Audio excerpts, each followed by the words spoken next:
going to buy a truck today, I guess. Oh, jeez. Is that something you want to talk about on the show? Yeah, I don't care how to. For those that are just joining us, your old pal Rich Brown did some donuts going down the interstate and bounced off the guardrail a few times, and it's an absolute testament to the way they make cars nowadays. You know. Yeah. Well, pieces fly off, but as long as the occupants are okay. Yeah, exactly. I mean, I got a pretty good bruise on my arm, but other than that, yeah. So I'm interested, because fender benders happen, right? I mean, that's statistically what we're much more likely to face than a deadly force encounter. But I also think your car, and you drive the same make and model as I do, or you did. But my guess is yours is fairly well packed with necessities and okay, I got to walk home kind of stuff. I'm wondering how difficult was it to get all of that out of the truck? Because that represents a monetary investment. It represents gear that you may need in your other vehicles. You want to just leave behind while the car is in the shop or being totaled, whatever ends up happening. How tough was it to get all your stuff out? It wasn't, but I mean, again, I needed almost none of it in the event, and because I ended up stopping perpendicular, blocking up at least the fast lane on Interstate 40 on a rainy day. The one thing that I keep in my truck, I have 2 orange vests. One is just an orange safety vest for things like this, and I have one. It's an orange raincoat that has reflective tape all over it. And Michael say an accident. Yeah, I crashed my car on Interstate 40, Michael. But I mean, I had to jump and run out of the truck so fast because there was vehicles bearing down on the vehicle. I didn't even have time to grab my orange safety vest. Were you alone? Yes, thank God. Yeah. So then, assumably, there was a response by the appropriate vehicles, and at some point, your car was towed off the road there. What gear did you end up grabbing out of there, if any? What Nothing. I grabbed that because it was pouring rain. I grabbed the orange raincoat that has safety reflectors on it. And when THP showed up in Roane County Sheriff's Department, they were able to block 40, and the troopers like, "You think that thing will run? You want to try to get it out of there?" I'm like, "Yeah." So I jumped in. It cranked right up, put it in 4-wheel drive, drove it out. Now there was a piece of metal that was hitting one of the tires, so I couldn't go very far, but at least we were able to get it out of the roadway. And I just love that truck. Ford F-150 V8 Super Crew cab, put 240,000 miles on it. It was a fantastic vehicle. Well, I told my wife about your accident. Obviously she was concerned about you and Lisa. And then we got to talking about it. I said, he drives the same truck we do. I think mine's the souped up V6. So mine may be a little younger than yours, but I said, look, and I showed her the pictures, and I said, this is one of the reasons we drive that big truck. Is not just because it's handy; it's because it's a tank. And if you get in a wreck, I'm like, Rich is fine. As far as I knew, you were fine. I mean, yes, it sucks that his truck is destroyed, and it's it'd be a big pain in the butt. But he's insured, and he's prepared for this fight. We always talk on the show about the fight's coming, be ready. That fight can take all manner and shape and size, and this is one. And yes, it's inconvenient for you, but that's really all it's going to be. It will represent some monetary loss. But one thing I learned from this thing was we all the family have Life 360 on their phones. Do you have that on your phone? No, my wife has Find My Phone, like a tracker, track your friends. So she can find. I do have Life 360 I use on motorcycle rides with my buddies, but I don't use it with my family. What I did not know is it can tell if there's been an accident. Really? I guess the impact on the phone. I don't know how it does it, or the abrupt stop. 1 minute you're going 70. Lost the speed, yeah. Next minute you're going 0. So it sent out a text to my entire family like, you may want to check on Rich. He's either having he may have had a crash or this or that. So people were calling, and my phone was just buzzing. I mean, it was hard to make a 911 call because the phone was just doing some sort of crazy, like locking up, and I don't know what the hell was, but it's good to be loved, right? I mean, it could be worse. That message could have gone out and you could have gotten no phone calls. Exactly. But I didn't know why, my people are calling like, are you okay? And I'm thinking, yeah, how do you know I've been in an accident? They're like, I don't. I just, Wow, that actually for me is a more of a plus for that particular app, especially yeah. because my kids will be driving at some point. So I tell you, I just can't say enough good things about that. Like you said, it's a tank. If you look at like the front of the vehicle destroyed, but the roll cage that protect the engine, and it was able to start back up. I mean, $16,000 worth of damage, and again, I walk away without a scratch yeah, on something that may have been fatal 20, yeah, 30 years ago. yeah. And I talk about it a bit, and we've discussed it, I know, on the show about how much damage a modern vehicle can suck up and still keep running.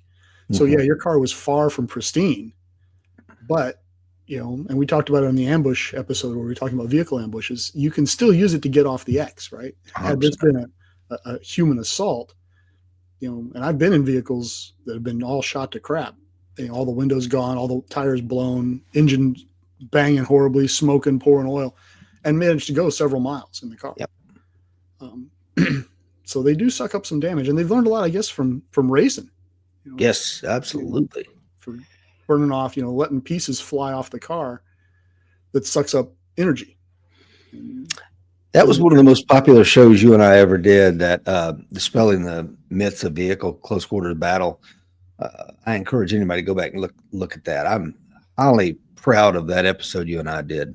I think it stands up incredibly well. I think It does, and I think it'll age well. I hope it doesn't age well in the United States so much from experience, but it's true. And there's a lot of myths out there. We get a lot of our information on vehicle combat from TV. Let's face it. I mean, I was probably 15, 16 years old before I realized that Magnum PI was not a documentary. You put a 45 round into a car and it doesn't turn into a fireball. Well, I think one of the stories you told, and I don't know if it was when you were in the FBI Academy or when you were FTU instructor. You said they shot up a car and then drove it away, leaking oil, making noises, but going fine. Yeah, I mean, and when I say they shot up that car, for those that didn't catch that episode, that conversation, they shot the hell out of that car. I mean, everything from BARs down to snub nose revolvers, they just pumped lead. It would have been a great day to go to work, But what was also interesting was that they put a cardboard target on the floorboards on the passenger side. And after it was all done, I mean, they put hundreds of rounds into that car. When it was all said and done, they picked up the target and didn't have a single hole in it. And like Wow. you said, they jumped into the driver's seat and drove off. So, the fastest way to stop a car, if you need to stop a car with a handgun, Can I tell is you? hit the driver. I was going to say, it's kill the driver. Is you got to kill the driver. You're not going to kill the car. And you can shoot that engine with a 50 cal. And yeah, will it, drive from Maine to California? No. But will it get you 100 meters, 200 meters? right? And in an ambush, anybody who's in the infantry especially knows that, 100 meters down the trail, you're not in the ambush anymore. Amen. Unless I'm ambushing you with artillery, you're out. And your odds of having that run into you in Poughkeepsie is probably pretty low. Yeah, and I jumped. I mean, the state troopers he goes, you're more than welcome. I'll escort you down the side of the road if you want to try to limp this thing to the next exit, which is like 100. I don't know, maybe half mile away. But like I said, I had a shard of metal pushing into the tire, driver's side front, and I keep a small a little Swedish axe in my truck. And I tried to beat that. I mean, and again, to speak into what kind of a tank they are, I could not move that metal. Now, if I'd had a come along, I could pulled it out and kept going. Small hacksaw, maybe. Yeah. So it's got me thinking about something like that. Like, how do I don't know. I didn't have my breaching tools. If I had, I might have had a crowbar. But I had taken out my significant set of supplies that are normally riding in the back. I had taken it out because we had moved a couch or something, forgot to put it back in there. But I had my go bag, I had my all that kind of stuff. But I love that it's a just perfectly natural conversation for us to have where you say, if I'd had my breaching tools, like it's the most natural thing in the world. Like who doesn't carry breaching tools in their car, right? Of course you have breaching tools. How could you not have your breaching tools in your car? Right. Look at Uvalde and everybody's like, you got breaching stuff? No. Yeah. Bro. And why not? A sledgehammer and an axe. I mean, I have a Granford's Brook in my car like you. And I think it comes from all this time up in Vermont. There's a lot of self-recovery that goes on out there. So my truck does have come-alongs. and I've got tow straps, and I've got, Hmm. all the shenanigans, because I've put my car in a ditch and had, just random people pull me out, and I've pulled random people out. So it's handy to have stuff to have. And, an axe, I have an axe, crowbar, and a sledge in my back of my car. And most of that is to get someone out of a car if they're stuck in an accident. That's really why I carry it, because my days of breaching doors, Right. chasing bad people, is pretty much behind me. So you think? Jeez, right? Let's hope, right? Let's hope. But just having that stuff for car accidents, honestly, I mean, a lot of it I think of as dual use technology. I can use it for X and I can use it for Y. Mm-hmm. But that's why I have, medical kit and all that breaching gear in my cars, because I have rolled up on accidents and been the first person on the scene before. And I would hate to have to sit there and watch somebody die in a car because I didn't have the tools to get them out. Yeah. So, I was in my Govey coming back from Atlanta to Paris Island, man. And there was a bad semi went off down in the marsh, and the truck was on fire. And I mean, you're talking about one of those things that restores your sense of humanity, because we all stopped on the side of the road. Somebody had a rope. I was in my dress blues, and of course I'm in a Gov, so I don't have anything but whatever the Gov had. And somebody had a rope, and it's just a human centipede of 1, 2, 3, pull, 1, 2, 3, pull to get that door open, get the driver out. So yeah, I drove away from that accident like, Americans are amazing. Just a beautiful bunch of people of all races, ethnicities. I mean, women, men, everybody came out. Nobody's saying, "Hey, don't let that polka dot guy help me." Absolutely. And I think it's a professional problem that we get into, and especially having been in law enforcement, is we tend to see people at their worst, right? And we've talked about this before. We see them when they're victims, we see them when they're crooks, we see them when they're witnesses to bad things. We tend to lose sight of the fact that the average person walking down the street is a good person. Amen. They're a good human being. They just want to do the right thing. They want to be helpful. They want their kids to do better than they did. They have a lot of the same goals across this society, and we've fallen into this trap. And we can talk about who to blame on this, where we tend to focus on our differences much more than we focus on our similarities. And I think that's a mistake. And it's, as they say, a house divided will not stand, right? We need to do a better job of focusing on our commonalities, and things like that tend to underscore it. Speaking of commonalities and amazing people, we got some amazing people on this morning. We got Alan Kelly, Tony is on, Joseph, Will Rhodes, Michael Gentili. Let's see here. Will, Don, Ted, John, Guile is on from the Philippines. We got amazing show for you. Dr. Fuller and I are going to kind of take a look at Trump 1 month back in the office. 47. How's he doing?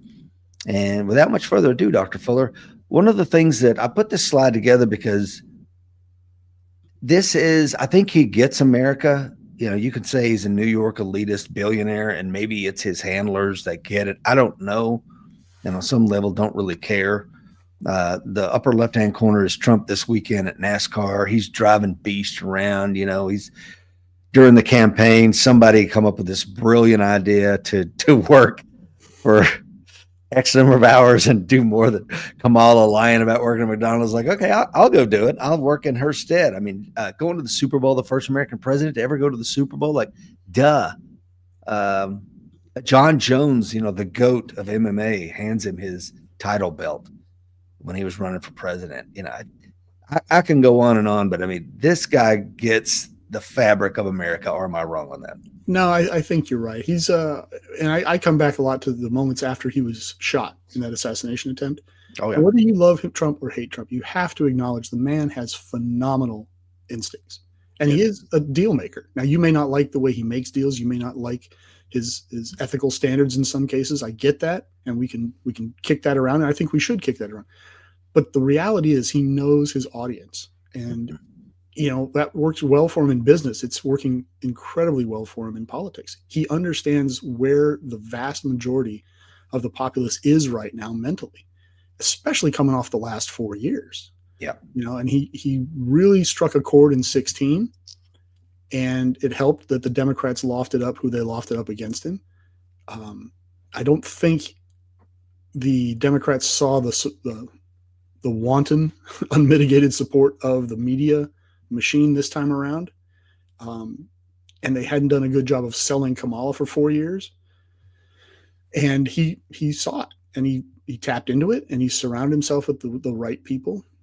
And look, you may not like the politics of the people that he's put into place in key areas, but in my mind, he's done the right thing in that he's found people that trip these triggers, the different races, the different genders, and he's put them into key places. He hasn't done it with as much fanfare as I think the Democrats would have done. He's not crowing about, hey, I put a woman in as the attorney First general. chief of staff.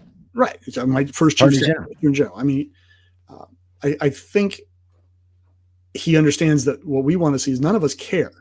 I mean, none of the people in his support care about the gender. We don't care about, we're all beyond that. I don't care who they're sleeping with. As long What as do we care about? What do we care about? Results. We care about results. And, look, 40 years ago, would it have been a big bone about, hey, you put a gay man in X or you put a woman in Y? Maybe. But I think the vast majority of us now are just so fed up with the blocks and the DC not getting anything done. He's done a great job of labeling it as the swamp. I mean, that's entered our lexicon, and we're tired of it. I mean, as a population, we're really tired of it. And the last 4 years did nothing to make us less tired of it. Right. Now, is he making everybody happy? Of course not. Of course he's not. Is he making all of his supporters happy? I would say no. Generally, sure, they're very satisfied with what he's doing. But when you talk about specifics, I think there's plenty of us for, like you said, we got to call the balls and we got to call the strikes. And I think we should. But in general, to answer your question, yeah, he's figured out where the populace is right now, and he's playing to it masterfully. Masterfully indeed. And, Mark is on from Australia. He says, good morning, gentlemen. Trump definitely knows his international audience as well. He is well received overseas because I think the world wants a strong America. They don't want to see American presidents apologizing for American exceptionalism or America going bankrupt, et cetera, et cetera. That's my opinion. Now I'm going to get to Tony's position here in a second, but, this is, Ted says the chief of staff seems effective. General Kelly could not get the White House to follow a chain of command. And General Kelly, sadly enough, because I believe he was a Marine Corps general, very divisive guy. He was pushing Trump to fire, at the communications director after 11 days. And you can never coalesce if you're constantly just smoking people in your administration. So I think he's had time, Dr. Fuller, to really sort out who he wanted. You could say loyalty test, but in reality, we talked about this the last show. Why I would take you over a damn GRU operator if I had to go into a house and save my family any day, because it's a matter of trust. I know you're competent. I know you're capable with gun handling and blah blah blah. But more to the point of, you care about the outcome, the results, and that's, like you said, that's who we want to hire. That's who we hope he hires. Right. You want people on the same sheet of music. I absolutely get that. You don't want to be fighting with your chief of staff. You don't want to be fighting with your attorney general. You don't want to be fighting with these key players in your administration. I absolutely get that, especially when you're on a 4-year clock, right? You just don't have the time to spend a year goofing around with somebody that should be on your team. I would submit a 2-year clock, we talked about that. Yeah. 2-year clock. Okay. And I'll grant you that, because I think that the midterms may be somewhat of a bloodbath if things keep going the way they're going. I think there's going to be a coalescing on the opposition side. And to your point earlier about, before I forget this, about the world wants a strong America, I really agree with that. I think also the world wants people that respect their sovereignty, right? They don't want America coming in and saying, hey, look, our current administration is real big on gay, lesbian, gay, transgender issues. You need to make that a priority in your government. Right. Well, that doesn't play well with any government. I mean, the Brits are like, whoa, settle down, let alone Malaysia. Can you imagine how that goes over in Muslim heavy countries? It just doesn't. No. So you've got to be a strong America and lead, right? You don't want to be a strong America and shove, if that makes sense. Yeah. You shove when it's necessary. I get that. But get out in front and lead by example. You saw that your entire career, both military and law enforcement. The best leaders were out in front leading. They were leading by example, and they weren't, proselytizing. They weren't preaching at you. They weren't, trying to get you to do what they want to do because, it has nothing to do with your reality. They made it, look, this is good for you and it's good for me. And this is how we're going to make this work. Yeah, I would say, leadership by walking around, whatever you want to call it, but like a commander on a quarterdeck, the officers have to be seen, not always heard, but back in the plays of their subordinate commanders and then holding your subordinate commanders to the fire. Like I've had a great commander and one time and holding his S4, S3, S2 to high standards. And if they weren't making it, like one of the things that I inadvertently helped get the S4 fired, because when I would submit my mission restatement letter at the end of each month, old Gunny Brown would put on there, this is the second month in a row I've asked for this from the S4 officer. This is the third month. This is the fourth month. And finally he's like, looked at the S4 and like, what the hell? It's a Marine Corps recruiting office. He's asking for a freaking pull-up bar. Why did we not have a helo dropping all the pull-up bars he wants out there? You know what I mean? Like, and he's like, I tell you what, whatever the captain's name, I can't remember. Step outside in the hallway. And that was the end of it. Wow. And that's the way it should be. Right. Yeah. I mean, you give time to correct the issue, but if you're not correcting the issue, then you're not on board with the mission, and we're going to keep going. The bus can't stop. Right. So I had some other slides, but I skipped over them because I really want to focus on, I don't know what I was thinking. I had some other issues, some world issues, but I really want to devote this time that I have with you, Dr. Fuller, to dealing with what are your thoughts on this first month? And Tony asked thoughts on what happens on March 14th. I'm not sure what you're getting at. If you could give me a little bit more granularity on that, but this is something that, you quoted, I'm quoting an email you sent me this morning. I won't go into the email, but other than you said, it's the how and the imperfections that we need to watch and discuss relative to what he is doing. And again, not his intent, but what is happening. And then these are some details, right? Yeah, exactly. So, and these are some of the things you put in that email to me this morning. And if you could kind of talk through what your points are here, I would love to hear it. And then I've got some how we grade presidents and a couple other things. Sure. Now, what this, for context, this came from an email that somebody else had published. I didn't come up with all these. And what I had told Rich in our conversation was, I think these are areas that have really resonated with Trump supporters, and myself included. When you say things like, we want additional government transparency, I think we all want that.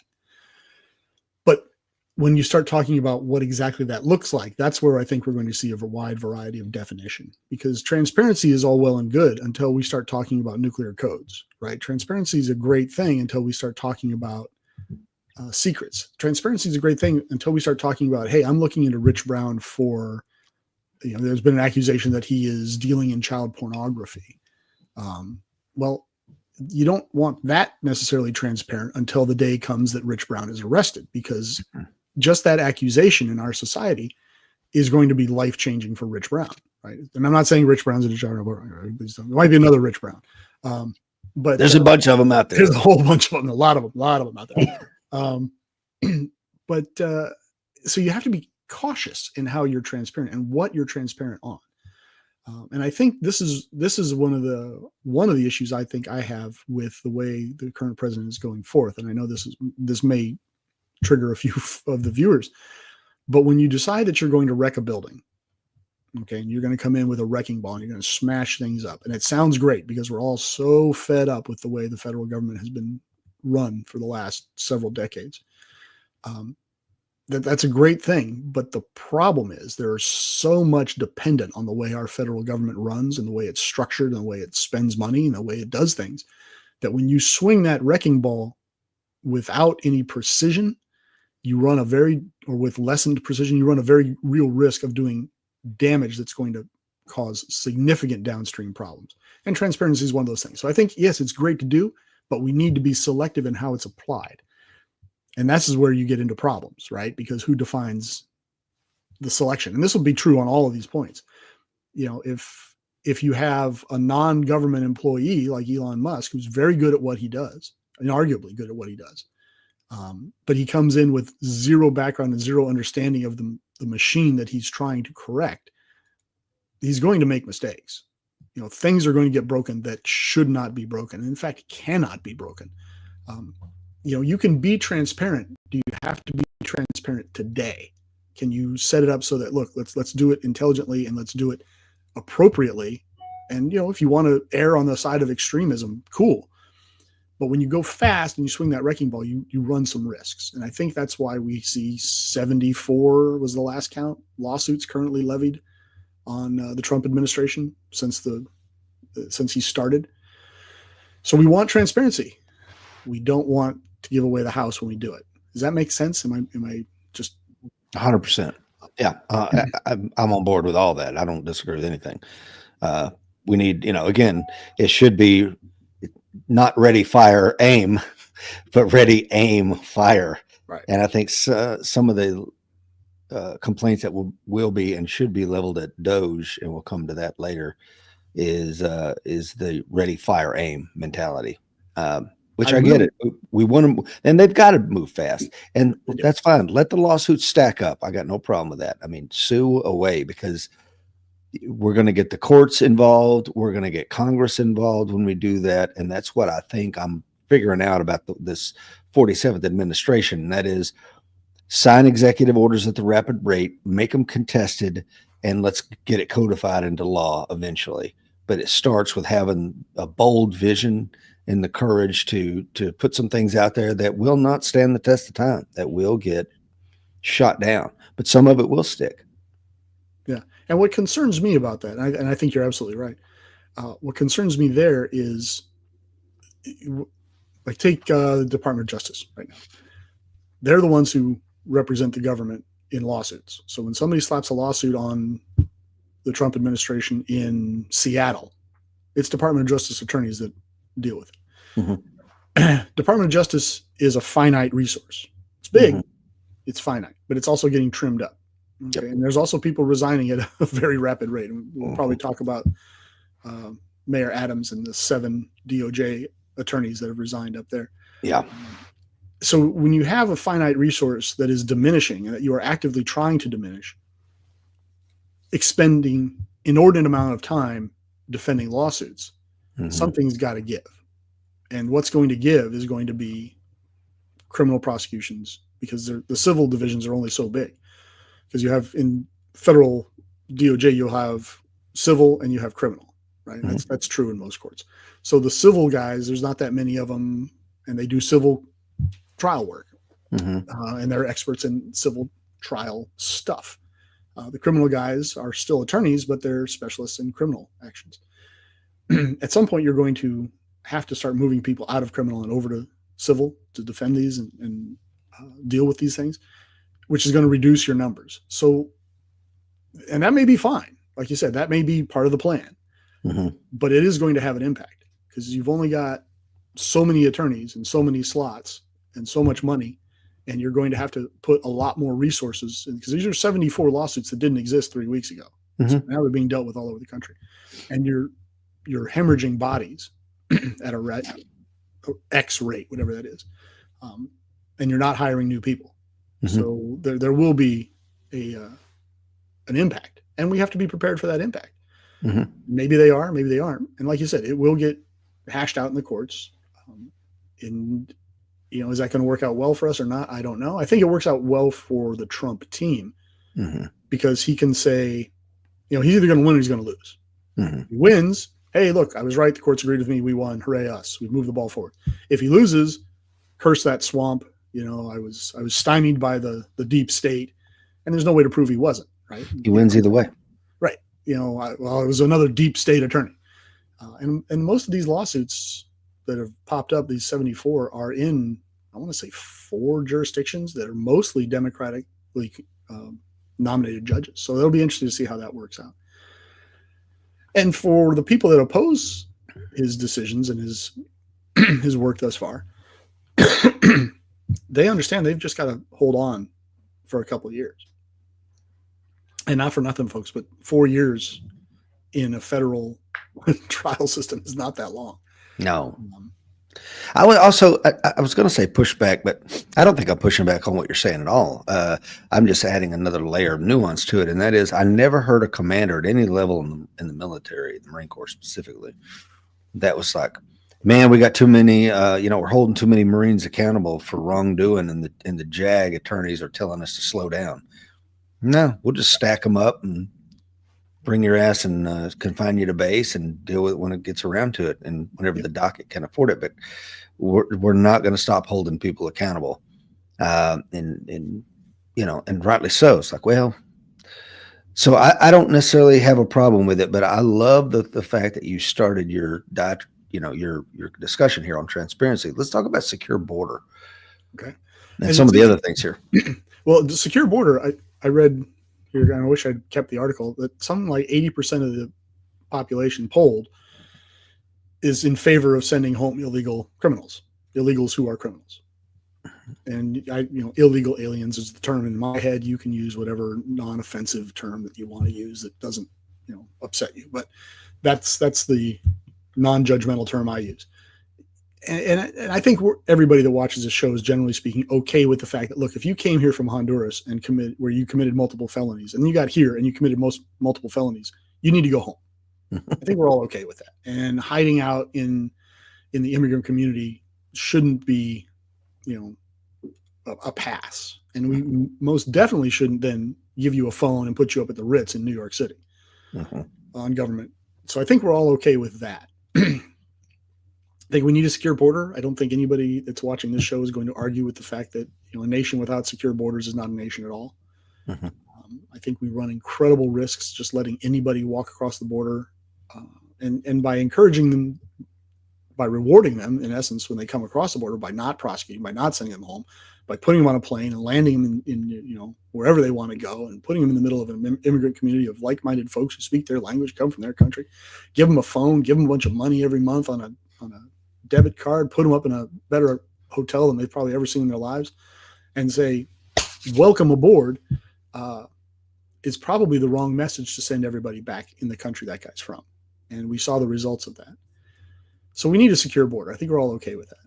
And it's funny to me, though, when it comes to the immigration issue, and you can go back and watch multiple presidents doing multiple State of the Union addresses talking about the need to address immigration reform. I distinctly remember watching Bill Clinton talk about it at one of his State of the Union speeches. We need immigration reform. Our immigration system is broken. Both of the Bushes talked about it. Obama talked about it. Okay, it's an issue, but in doing these and having these conversations and saying this is a problem, over time, both parties at one point or another over the last 30, 40 years have had control of Congress and the White House. They've been in a position to change the laws, to fix the issue, to at least address the issue. And the only one that's done it at all in any substantive way has been Trump and Biden. It's really Trump. Oh, Biden did something all right. Biden did something. Now, most of us don't like what he did, but he did something. Yeah. And none of them changed laws. So why? Why, if both sides acknowledge that this is a problem, both sides have been in a position to address it, and both sides have failed to address it, then why? Well, to me, the only reason why is because it's such a hot button issue that if they cure it, it's not a hot button issue anymore, right? It's the same reason we don't cure diseases. We just find a way for you to live with the disease because the money's in the comeback. Well, yeah, Tammany Hall, the machine of Tammany Hall did not want to stop the influx of Irish immigrants. Why? Because it's a voting bloc. And I think and it's the same democratic thought process. I think that's in play or has been in play, and it's time to stymie that. Yep. Honesty in our government officials, and we could have an entire show on secure border. We'd have 100% show on every topic up here, but honesty in our officials, that used to be an assumed. Honesty in interpersonal dealings used to be an assumed. You call another man a liar back in the day, and the fight was on. Yeah. You go far enough back, and it was a duel. Yeah, put your mouthpiece in and get ready to get punched in the mouth. Right, because a man's word is his bond, and that was the way I was raised. It was probably the way you were raised. There are very few things worse than a liar. Certainly, the way my kids are being raised now. I tell them all the time. It's the Nixon approach. It's the cover up that kills you, kid. It's not the crime that you committed. It's the cover-up. And yet now honesty in our elected officials is somehow seen as virtuous, somehow seen as worthy of praise. Oh my God, he was honest. We should troop him out here. Let's have an interview. Let's talk to him. That's ridiculous to me. So let's have some honesty. Let's have it. I'm all for it. And it might be painful, but the truth is never as bad as the cover-up. Yeah, like I think of the Iran Contra, and what was that speech Reagan gave from the Oval Office? That although I believe I didn't do anything, the facts and the evidence show basically otherwise. So get out in front of it. Not that he did necessarily, because it kind of came all out, but it looked like he didn't have his fingerprints on it for a long time until it finally, well, maybe I did. I don't know. Right. I mean, it's funny. I'm the treasurer for a motorcycle association that I'm a member of, the Combat Veterans here in South Carolina, and I've been the treasurer since August. And this last meeting we had just yesterday, I stood up in front of the assembled group and said, "Hey, look, we're almost $300 shy. We got a multiple $1,000 account." I said, "Yeah, we're missing about $300 according to our account." I said, "It's probably an accounting error. It's probably this got spent and didn't get recorded, whatever. But there have only ever been two treasurers of this organization, myself and my predecessor. One of us or both of us have screwed up." That's a painful thing to stand up and say. Mm-hmm. I can't do math, or I didn't write something down, or my buddy didn't write something down, or some money got spent that we didn't record. But I quoted you. I said, the best disinfectant is sunshine. So let's be transparent about this. This is a problem. I just found it this week. This is what I'm doing to fix it. I've invited others to assist me. Let's figure out what happened. There's no malfeasance here. Let's talk about it. Well, yeah, it's painful to say in the short term, but what does that do to the perception of your honesty and your word later on? Oh yeah, huge. If you can stand up and say, this is an error, I might be at fault, it was not intentional, it was a mistake, or this is what we're doing to fix it. And the next time something comes along and somebody says, "Hey, this happened," you go, "That wasn't me, I didn't do it, I didn't touch it." Your word has a little bit more weight because you're a person that is known to be honest, even when it's painful. I don't know why that's such a revelation to our politicians. I don't either, but it is. And I think it's important. Common sense leadership. Every time I hear that phrase, common sense, and you usually hear it around gun control is where I hear it the most. My issue there is, who defines common sense? Exactly. What is common sense? What is common sense to a Marine Corps warrant officer with 20 years, 25 years in the Marine Corps is not going to be common sense to a Marine Corps private with 35 minutes since his feet touched those yellow footprints. Right. It's just not. So defining what common sense is these days is largely done by where you stand is largely based on where you sit, right? Common sense gun control to a person on the left is vastly different than common sense gun control to a person on the right. Just is.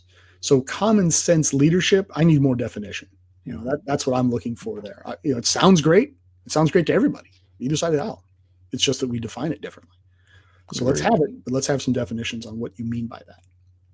Doing exactly what you campaigned on. Hey, look, you cannot fault President Trump on this one. He owns this one all day long. And that's a great sign, unless, of course, you don't like what he campaigned on. It worries me because I've read Kash Patel's book. So I worry that he might be preparing to do exactly what he campaigned on. Have you managed to pick up a copy of that yet, Rich? No, sir. You got to read that. We got to talk about that offline. I'm reading The Art of the Deal right now. Government Gangsters is next. That's the Kash Patel one. I think that's a good thing. And look, I always hate doing Nazi comparisons, but you go back and read Mein Kampf, which, by the way, if you buy at the bookstore, you get some very interesting looks. You go back and read it. He tells you exactly what he's going to do. I mean, he's not hiding it. And I think the lesson from that is you have no choice but to take people at their word. If they write it down and put it in a book and put it out there, then you got to take them at their word. Now, maybe it's, hyperbole. Maybe it's inaccurate. Maybe it's just being, spewed onto the page in order to sell books, maybe. But you have to start from a position of saying, okay, this is what they wrote. This is what they mean. And if they change and deviate from that, then make them explain it. Explain the whys. Why did you write this and do that? Yeah, we talked about this before, and it was an eye opener for me as a young guy in my mid-20s to start the thought process this way. And I was on a gang task force. I've mentioned on the show once or twice before, and we're going over the point policy. It's like, okay, for this year, do we want to stick with this point policy on how you get on our spreadsheet? And it was like associating with known gang members was 2 points. Wearing gang colors, 4 points, making gang hand and arm signals was, 2 points, and you get to 10 points and you go on the list, right? But there was only one way you could get an automatic 10, and that is if you say you were a gang member. And in that case, it didn't matter if you were a 85-year-old white grandmother. I am a member of the Black Guerrilla Disciples. Roger that. You're going on the list. Yeah. So I think you're right. You absolutely have to take people at their word, whether that's Osama bin Laden pre 9/11 or KSM or Kash Patel.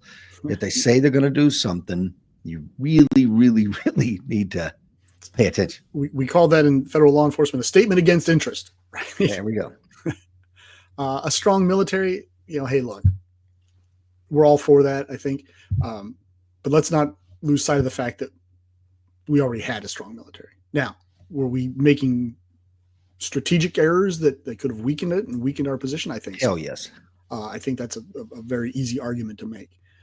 But we've got the first and second largest air forces on the planet. We spend more on defense than the next 26 countries combined. Yeah. 24 of them are allies. Mm-hmm. We coined the phrase near peer to describe China and Russia.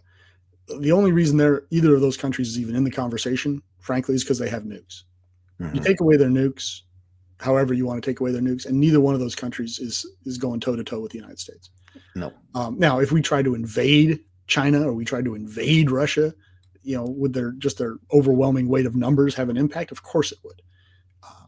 But our maneuver warfare doctrine alone, could anybody go against the 10th Mountain or the 2nd Marine Division, just by themselves with all the assets they bring to bear? No, they would probably roll up any country anywhere. Yeah. And our logistics, because that's what's winning the wars, right? Amateurs talk tactics, professionals talk logistics. We mastered logistics in World War II, and we've done nothing but gotten better and better and better and better.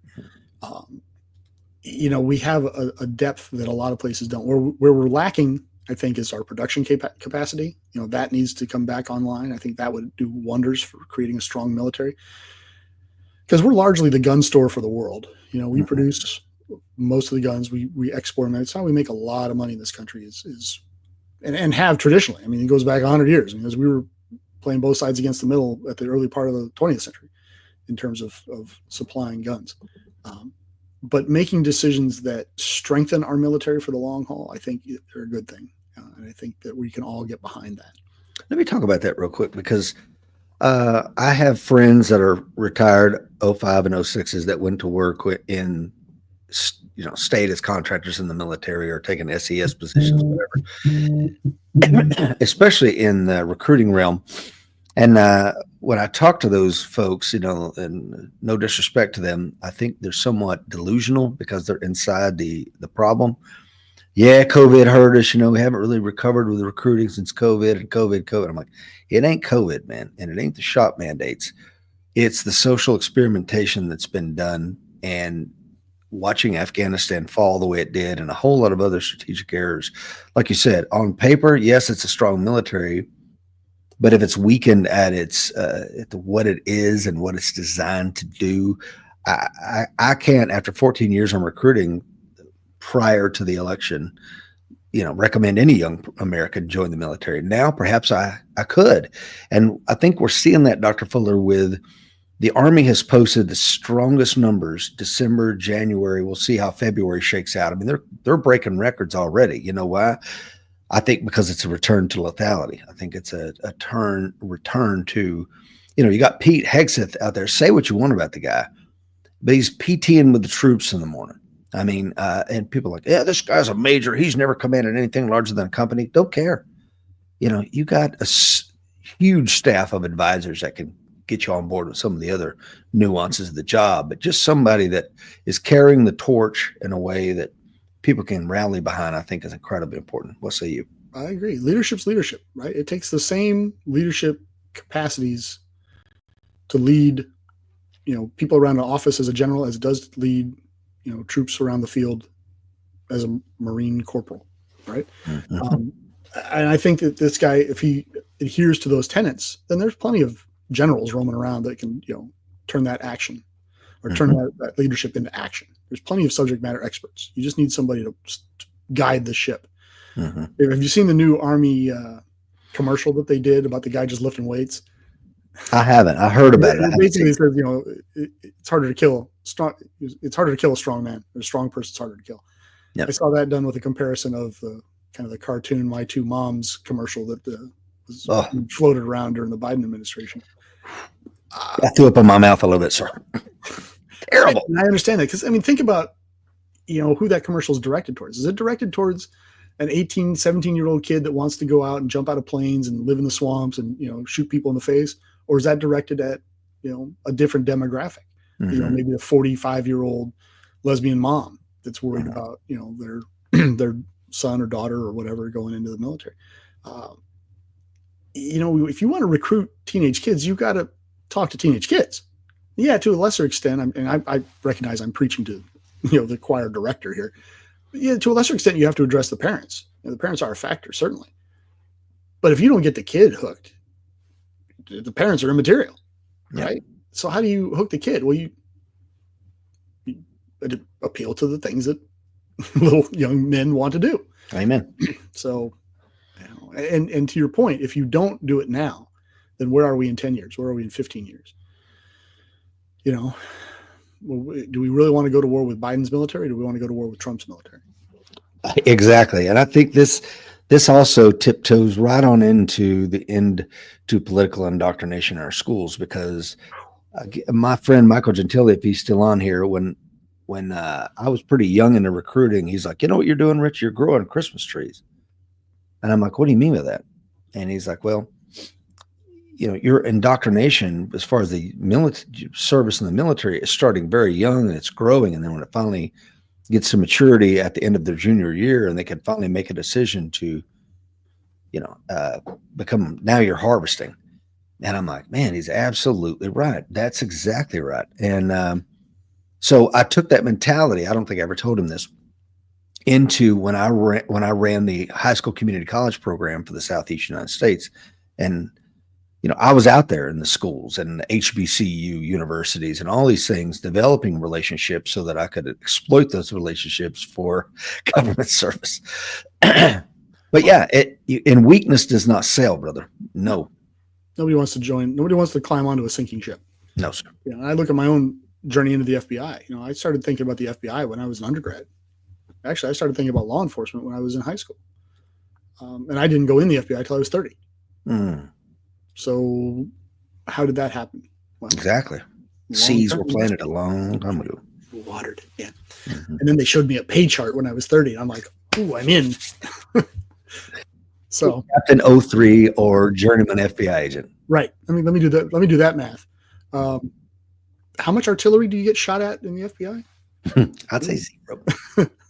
But yeah, when it comes to schools, I go just apoplectic about this, especially because I'm a consumer of that product now, right? I have 2 children in grammar school. And my issue has always been, I don't want you to teach my kids what to think. Mm-hmm. Teach them how to think. Correct. And that's the boat I'm on. And, I have an older daughter that's out of the house and she's fairly liberal in her approach to things. And people are like, how did that happen? And I was like, look, I never indoctrinated her to think the way I think, beyond thinking or how I think, if you will. This is the machinations you need to go through and come to your own decision, whatever that decision is. And okay, if you approach life differently than me, that's fine, because as your mother constantly tells you, I gave you life. Mm-hmm. Yeah, I is not the operative word. Gave is the operative word. It's yours. Do with it what you will. Amen. dick it up, Mhm. right? Put some sober thought into it. And if your sober thought brings you to the idea that you want to be a vegetarian, okay, then be a vegetarian. Who am I to judge, right? My only concern is that you're eating healthy and that you're not getting sick and you're not putting yourself into a risky situation by your dietary choices. I'd feel the same way if all you were doing is eating pork rinds and drinking Coca-Cola, right? So put some thought into it. And that's what I would like our schools to do. Teach my kids logical thinking. Teach them to critically think. So that when they're presented with information, they can make up their own mind based on their own life experiences, their own choices, their own good judgment. If all you've done is created a consumer of sound bites that's capable of pushing a button in a voting booth and flipping a lever at an office all day, every day, you failed. Amen. Simply failed. So, yeah. I love Don Green, Superfly brother. He says military should not look like every man. It should look like Superman. I absolutely agree with you. And that's one thing I hope that, because I haven't watched the recruiting commercial yet, because I think you said it's lifting weights. And this is something that once I made the decision to be an officer, my commanding officer came out and he's like, hey, I'm going to be in your AO tomorrow. What time do you want to meet up? Where you want to meet us? Let's meet up at the gym. And so we're in there and I'm doing squats. He's like, what the hell are you doing, Gunny Brown? I'm like, sir? He's like, why are you doing squats? The Marine Corps does not want its officers to be strong, muscle-bound guys. They want them to be little skinny runners. That's what you need to do and focus on. And he's absolutely right. And I would love to see it flip the other way. Because what you can do in a set of, as we in the Marine Corps call running shoes, go fasters, a set of go fasters and a pair of Ranger panties is not indicative to how you're going to handle a 100-pound ruck march for 25 miles. Those two things are just different. So I would love to see, and of course it can go overboard, but if we're focusing on lethality and we want to make stronger, fitter, faster warfighters, then maybe we need to focus on something else. No, the Army had the exact same issue. You needed to be a gazelle. You needed to be a greyhound. Yep. Nobody cared how many push-ups did you do in 2 minutes, even though that was 1/3 of the PT test when I was back in. It was how fast you run your 2 miles. And an officer who ran a 2-mile run in 12 minutes was perceived, at least initially, as being a better officer than an officer that ran it in 13. Hey, that's exactly right. Marine Corps is no different. Even though that 13-minute officer might be a freaking idiot. Yes. But he's a gazelle, man. He can run. He runs faster than the battalion commander. That's all that matters. I wrote that in my book that you have up there on your book stand, you'll get called a stud even though you're completely incompetent if you can do 20 dead hang pull-ups and run a sub-18 3-minute mile. And it's like, the guy's not a stud. He's an ass clown. Yeah. I can't help that he was a former Division I athlete in college, but he can't find his ass with both hands, and he gets lost every time he goes to the field, and he, whatever. So, right, he calls for artillery on his own CP, and he can't. He's a stud. Look at that. Yeah, so that's I remember going to the field, and I was in good shape. I could run, a 12:32 mile, whatever it was, or people that could do it better than me. But I'd whip the shit out of them when we go to the field and do anything that was remotely tactical. God, I remember we went to the field one time and I set up a reverse slope defense against Op 4 in Germany. And my battalion commander thought I'd lost my freaking mind. He's like, you need to be on the front slope of that hill. I'm like, oh no, that's not where I want to be, sir. So then the regimental artillery group's going to wipe me out. He's going to destroy me before I ever see anybody. Back here, I can sneak. He looked at me like I lost my mind. I'm like, well, because I've read a book, I'm an idiot. Okay. So yeah. So great points here. Respect for personal freedoms, Dr. Fuller. Tell me about that. Yeah, we need it. Obviously, that is, when it comes to DC, I don't want some guy in DC in a suit, regardless of party, telling me how to live my life. And I think that's true of all Americans, right? I mean, that seems to be a big bone of contention on the left right now, is they feel like Trump is telling them how to run their lives. And to a certain extent, I can see their point. I don't want him telling me how to run my life any more than I want Joe Biden telling me how to run my life, or any of those 436 people inside the Beltway, right? Just set up society so that I don't have to worry about Russian tanks rolling down my cul-de-sac. Keep gas between, I don't know, $75 and $85 a barrel, whatever it needs to be, so I can afford to go where I need to go. make sure there's eggs in the grocery store that I can afford, and just let me go, man. Get out of my way. Amen. And I would have thought that, at least Reagan proved that point. Give people the freedom to do what they do, and they will do it. The idea that you can manage me from DC into a more productive, successful life in Santa Fe is asinine. Right. It's stupid. Yeah. So have some respect, get out of my way. And look, if I screw up, if I break the law, okay, then fine, hammer me. Hold me accountable. Absolutely. Right. Accountability. I don't need vengeance. Right. And that's what I worry about. I worry about that. We're going to come to that one. So we've talked about that before. Let's put a pin in that one, Dr. Fuller. I've got a slide on that one. And the last one, look, I've said for years, and you and I have had this conversation, say what you will about Vladimir Putin. And I don't think he is a poster child for any sort of humanitarian award. But when it comes to Russia and Russia first, he's unapologetic. Mm-hmm. And you have to at least acknowledge that. And I don't want Justin Trudeau to look out for America's best interests because he's being altruistic. I don't want him to sacrifice people in the Northwest Territories so that people in Miami can live a better life. I get that. He should be the single biggest advocate, period, full stop, for Canada. Now, we can argue as to whether or not he is. But, and the same thing is true of the guy in Washington, D.C. Whoever's in the White House needs to be looking out for America's best interests. Mm-hmm. Now, if that happens to be throw a little bit of money at the Israelis and the Egyptians so they don't fight with each other, okay, because we are going to get involved in that war. But what I don't want you to do is pay for people that want to have transgender surgery in Guatemala with millions of my tax dollars. I mean, that just, what the hell is that? That's not looking out for America's best interests. Mm-hmm. So when it comes to President Trump, he is doing exactly that so far. Now, we may disagree with his priorities. We may disagree with how we define America first. But in his mind, he's putting America first, and he's brooking no back talk on that subject. And he is acting like, some people will say a bully. Some people will say he's acting like the president of the single biggest economic and military power in world history. Mm-hmm. Take your choice. It doesn't matter much to me, but he's clearly prioritizing what he believes to be the best in American interests. Mm-hmm. You may fault the technique, but you can't fault the mindset. Right. No, great points, Dr. Fuller. Thank you to the 19 folks watching us live. Greatly appreciate it. Giles says, Dr. Fuller, we talked about Reagan a bit recently. I think he made a great president during his term. And again, I go back to, I think the real world really does want a strong America. And, Reagan's point was, it's morning in America again. Let's create the shining city on a hill that's a beacon for others, that sets the moral tone for the world. And we have not seen that in a long, long time. Will Parker's on says, damn, I didn't realize it was starting at 7:30 Mountain Time. Yeah, glad to have you on, brother. Mark Hamilton is on from Ontario. Got a lot of snow to shovel. Jared, it's so great to see you back on. It says long time no here. And Dr. Gordon Botson is joining us.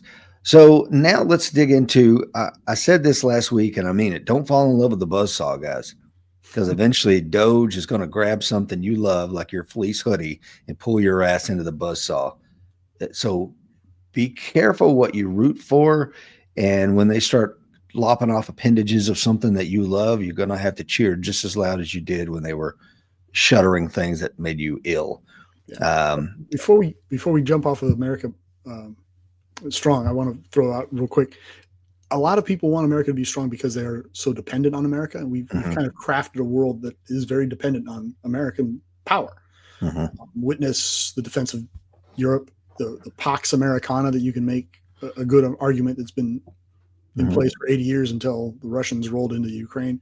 The maritime safety. I mean, we're the largest guarantor of maritime freedom of the seas on the world. A lot of places depend on American strength. And for that to change radically and suddenly has ripple effects across the world. And nobody wants that. I mean, look, you want to have a peaceful society where you only spend, a tenth of your GDP on your national security because you live in Scandinavia and you can have all these great social programs. You need America to be strong, because the second we're not, then you've got some big bear rolling into your country taking over. So I absolutely agree with you, but there's a real world reason why people depend on American hegemony. So, well, and let's talk about that. Pax Romana is where, you're borrowing the term for Pax Americana, but Pax Romana Pax is Latin for peace, as I understand it. And it comes from Pax, who was the goddess of peace, and she held olive branches. So again, we see the olive branch used throughout history. And I think that the Pax Americana should be about peace. And what do we see under Biden? You create a weak America, and Russia goes, I think I will go. Right. And that's the whole fear of, why didn't China go? I have no idea why they didn't go ahead and take Taiwan. You see Hamas go, got a weak guy. Why not? Why not do an October 7th and kill as many Jews as we want? So you only get peace through strength. I think you would agree with that. I would. I mean, look, Putin knew America won't go to war again over Ukraine. Mm-hmm. So why not? Who's going to come? I'm going to let it happen in 2014. Right. Yeah. It's just not. America's not going to come. They shoot down a plane as a sort of a test balloon, shoot down a passenger liner. Nothing happens. Okay, well, we lopped off a big chunk of the Crimea, access to the Crimea. We captured a bunch of their navy. No one said boo. And look, if it comes down to a conventional war, Germany, France, and England will beat the living crap out of Russia. Mm-hmm. Just eat them alive. But they haven't jumped. Now, I think at this point, we're all trying to restrain Poland from going after them. Mm-hmm. But if the Americans aren't going to go, no one's going to go. All right. They're just not. But if the Americans have somebody like Trump who said, look, knock it off or we will go, you got to take that seriously. So, okay, maybe we are going to get going. And that's how we get the letters of marque. Did you see that? I did. And I was going to talk about it. I skipped over that slide because, I mean, you can briefly talk about it. It's coming from my congressman, Tim Burchett, who I absolutely love him to death. Is he your district? Are you in his district? I'm just outside his district, but I'm born and raised in Knoxville. So and I know some of my friends are very close friends of his. And I've thought about one of my buddies, one of my very best friends was just up there. He had ran for mayor of Knoxville a couple of times. So him and Tim were buddies, and he was hanging out with Tim up in DC recently. And I'm like, man, I should have went on that trip. Should have. So for those who haven't heard, Tim Burchett, I think I'm pronouncing that. Burchett is a Republican out of Tennessee, has co-authored with a guy from Indiana, Illinois. I think it's Indiana, a bill called the Cartel Mark and Reprisal Reauthorization Act of 2025. And basically he wants Congress to authorize President Trump to issue letters of marque as authorized in the United States Constitution, which would allow civilians to take armed vessels to the high seas and go after cartel membership, people that are smuggling across the waters. I think that's going to play incredibly well with the my rights, my gun crowd. I think that's going to be great fun for people to kick around and discuss at shooting ranges and gun shops all over the country. We were talking about it at breakfast here yesterday morning. Right. I think that's going to be lots of fun to chat about. I think actually doing it is fraught with risk and it has disaster written all over it. But man, it's funny just the idea that some U.S. congressman could, in all seriousness, loft the idea that we're going to have letters of marque issued. And Ron Paul was all about that, if you recall, when he was running for president. Yeah, and the risks and the problems with that are just, when I start ticking them off in my head, I'm like, oh my God. But it sure sends a message. And frankly, we don't need to do that. I mean, if the DOD decides to just attach, one strike group, one carrier strike group and their attendant Marines, and maybe throw a division of Army troops, or even just Special Operations Command decides to go after the cartels, there'll be nothing left of those guys but a smoking pair of boots and a pink mist in very short order. Because they're like terrorists. They're really good at fighting with civilians. They're really good with rolling into your neighborhood and killing you. You got to be prepared for collateral damage, right? Because you're going to kill a lot of people that maybe don't need to be killed or cartel adjacent. Yeah, well, with the letters of marque, absolutely. Yeah, that's going to be your problem. And you're going to have people out there that just aren't trained law enforcement people. They just have no idea. We have Coast Guard that can handle it, but whatever. Mm-hmm. You had a slide up. I apologize for the tangent there. No, great comments are coming in. Michael Gentili says Poland has a score to settle. Will Parker says, yeah, Andrew Bronca did a show on that over the weekend. Don says, was talking to my bride about modern letters and Mark last night. Great retirement gig. And Mark over in Australia says, if American leadership is weak, the rest of the world loses choices. We are being told how to live our lives by European interests and billionaire businessmen. We want choices in life. Thank you so much, Mark, for that comment. I think the Australians view things even more so than we do in terms of, get out of my way and let me live my life. Yes. I don't need a nanny state, Yeah. Once again, thank you to the 20 folks watching Dr. Fuller and I live. So inspired by your things, I thought, Doge or Trump, it's both. I voted for Elon to be part of this team, and had a great conversation with one of my dearest friends last night. And my brother and I were both kind of supporting Elon, although don't fall in love with a buzzsaw. Okay. And he was just like, I didn't vote for the guy. I don't want him. He's tearing up the DOE where I work. And, but anyway, we'll get into that. America first, always and forever, period. I like you said, Trudeau should not be ashamed of being unapologetically Canadian any more than, anybody should be. Every leader should be that way. A return to ruthless accountability, not the 47th revenge tour, as you alluded to, Dr. Fuller. That's not what you and I want. But I do require accountability. We have seen accountability completely forgotten in our great nation, and I think it's time to return it. Yeah, and it's on a pendulum, right? Yes, so sir. The pendulum swung too far one way, and now in my mind, it's swinging a little too far to the other way. Mm-hmm. And we talked about this pre-election. The difference between accountability and vengeance.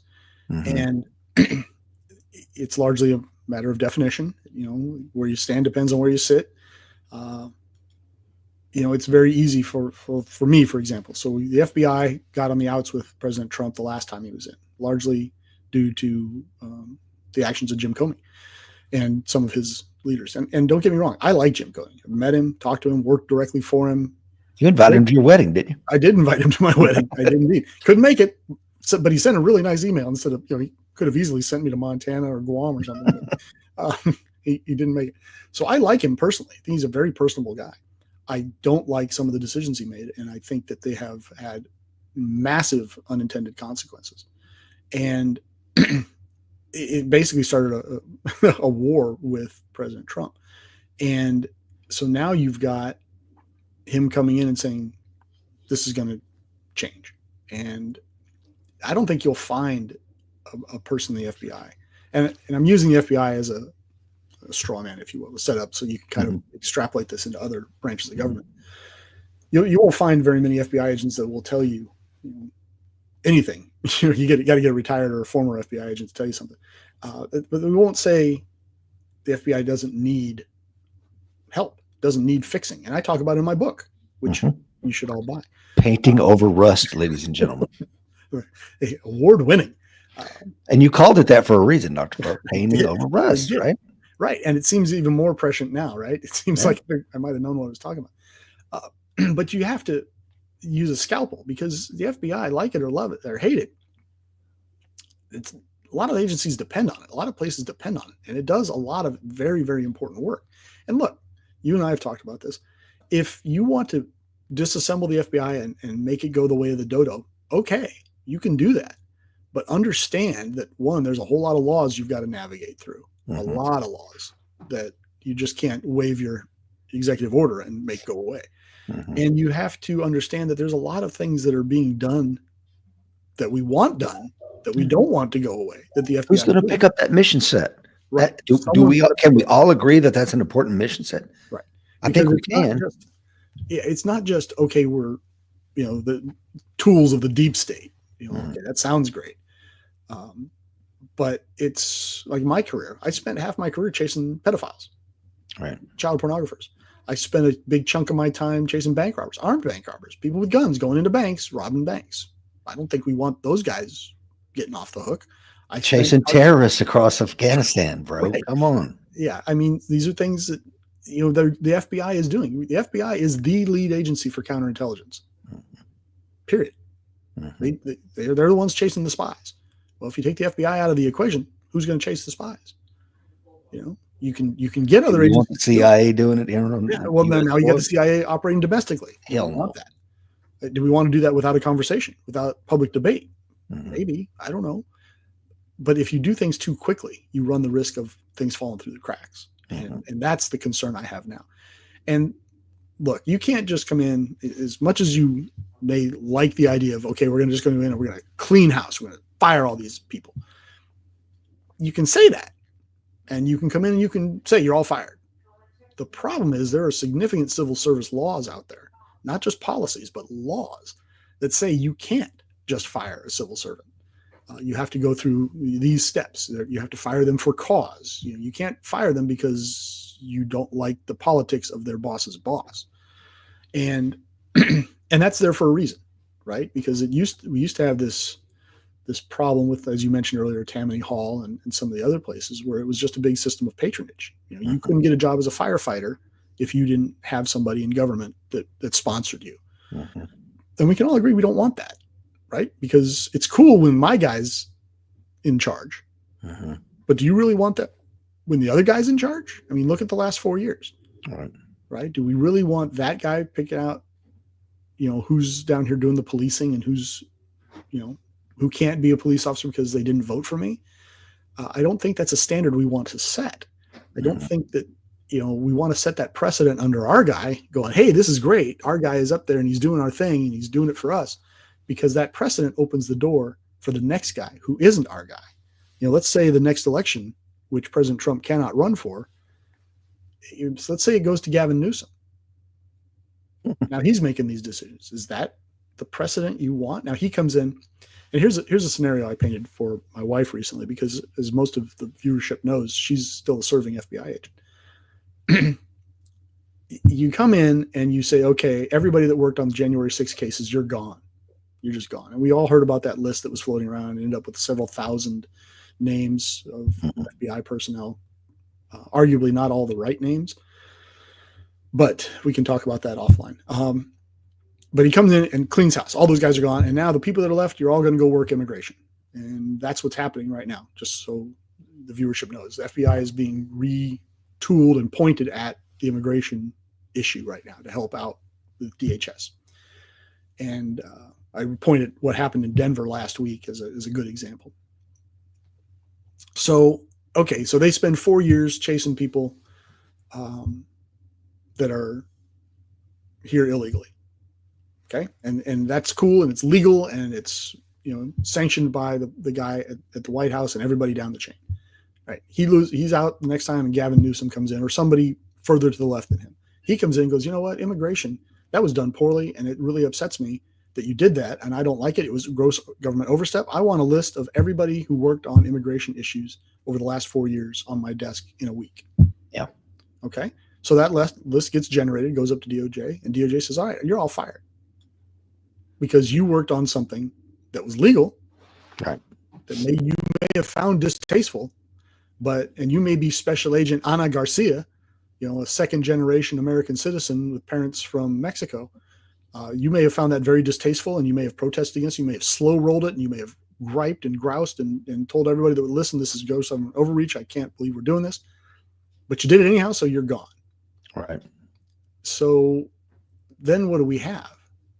What we have is a government that spends a year every time a new administration comes in reloading federal law enforcement to be their gun.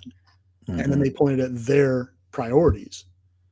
And how that differentiates from a secret police, a Mukhbarat, a Gestapo, pick your dictatorship with your favorite secret police force, how that differentiates between what we have now. And I just don't see that being a viable option. I don't see it being a country any of us want to live in, where that truth shifts. We all like to say, oh, we're a nation of laws. We are. But if we're just ignoring the laws that we don't happen to like in the political heat of the moment, I think we're making a long-term strategic error that none of us want. I mean, again, we may want it in the short term, but I don't think we want it in the long term. Right. Yeah. So again, accountability is tough, and I think that the civil service laws and in the federal workforce need to be really looked at with a jaundiced eye. Right. Then do it. I'm all for that. Then go forth and Absolutely. have that debate in Congress and, 'Cause- and hash it out and change yeah. the law, fix it. Right now, the Republicans have that short-term window that you keep talking about. They have a 2-year window where they own both houses of Congress and the White House. Get it done. Change the laws. Go forth. Because then you're going to have the debate. You're going to have the discussion. You're going to have the sober thought that you need to have to change the laws. I'm fine with that. And Jared asked thoughts on Kash Patel, and I think you can sum that up in a sentence or two. Go ahead. I'm concerned. I have my concerns on Kash Patel. And that's only because I've watched a bunch of his interviews and I've read his book and I've seen how things are being already administered within the FBI. And I'm very concerned. You read his book, he actually, and here's an example that we discussed the last show. There's the name of a serving FBI employee in that book as being a member of the deep state. And I don't see how you come in and be that guy's boss and do anything to him. You've said that he's a member of the deep state. So all of us out here go, oh, he's a deep state member. You guys, you got to fire him. You show up and fire that guy, you're getting sued. Make him a hallway walker. You can make him a hallway walker. Yeah. You can do that. But you've got to consider that when you say the things you've said, and we're going to assume that that's what you mean. Mm-hmm. It's cause for concern. I mean, there's a line in his book I saw yesterday that says, and I'm quoting here, it was then that I saved the Trump presidency. Hubris, maybe? Yeah.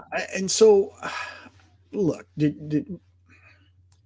I look at Mr. Patel's history from a point of experience with the organizations that he's talked about working for.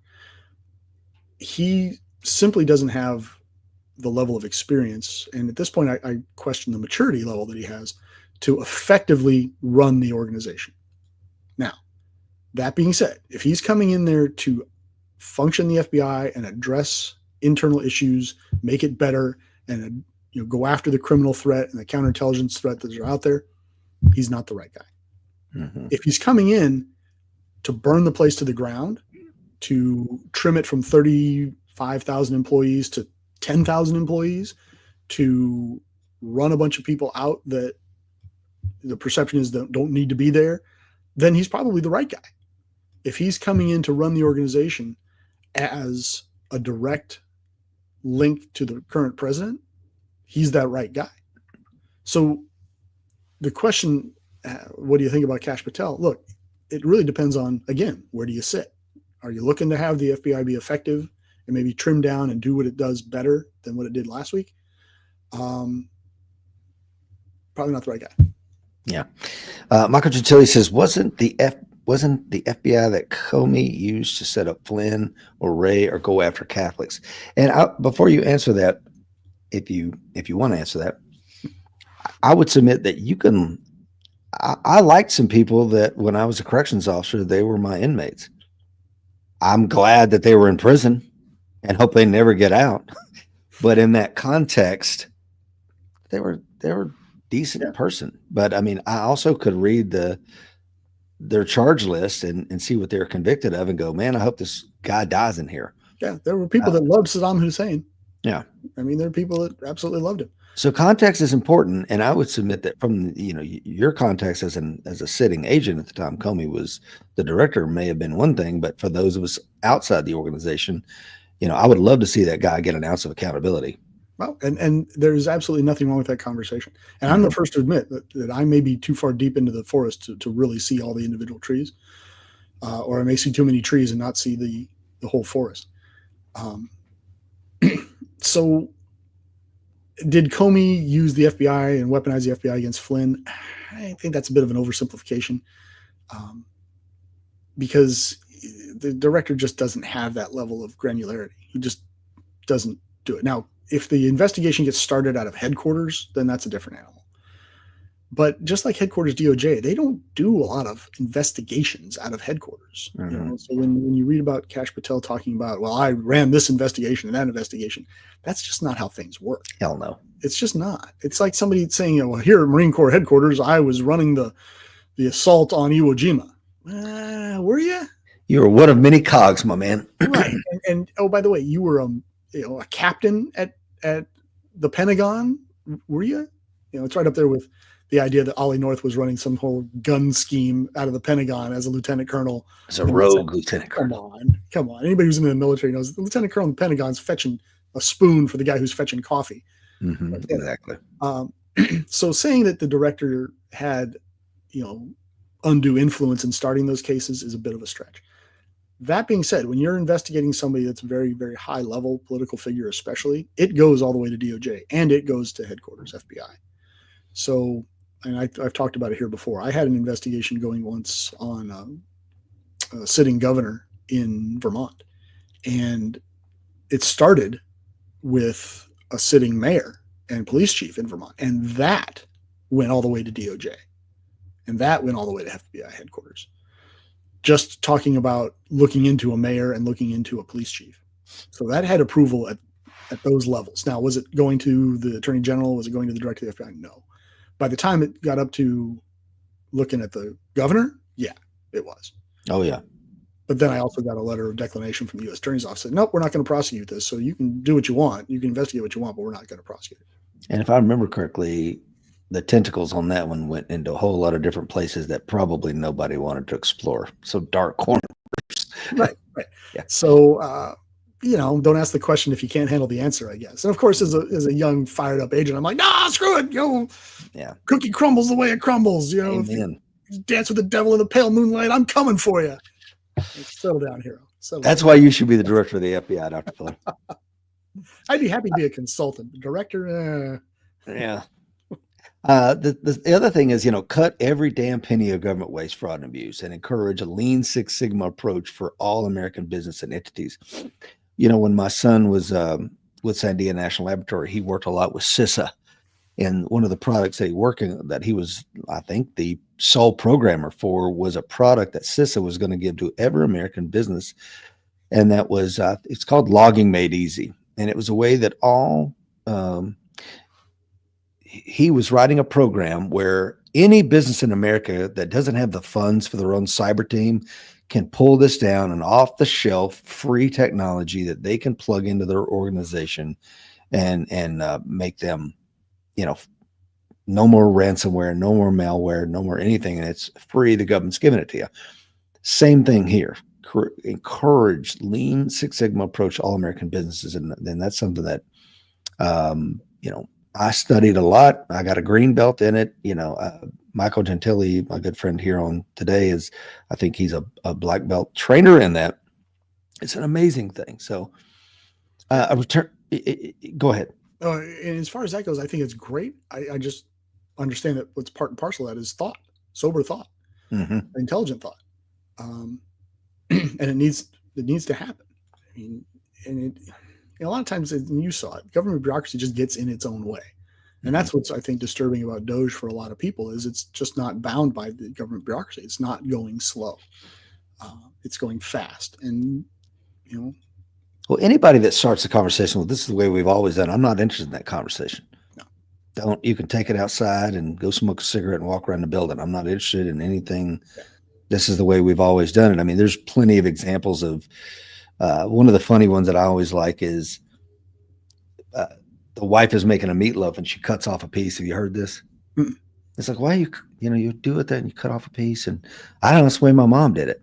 So they call the husband's like, yeah, but this doesn't make any sense. She's like, so they call her mom, and mom's like, I don't know, that's the way my mom did it. So they call grandma at the nursing home, and it's like, well, we didn't have a whole lot of money back during the Depression. We had a small pan, so I always had to cut off a piece and put it to the side to make it fit in the pan.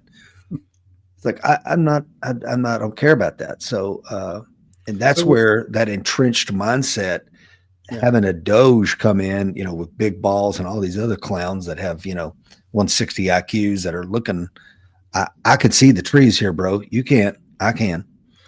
Right. But of course, as we've also discussed on this show more than once, traditions are answers to questions that we've forgotten. Yes, sir. That's And right. I think having a historical context and having somebody present, not necessarily a decision maker, but present for the conversation, saying, "We have always done it this way because," I Mhm. think is a worthwhile person to have in the room.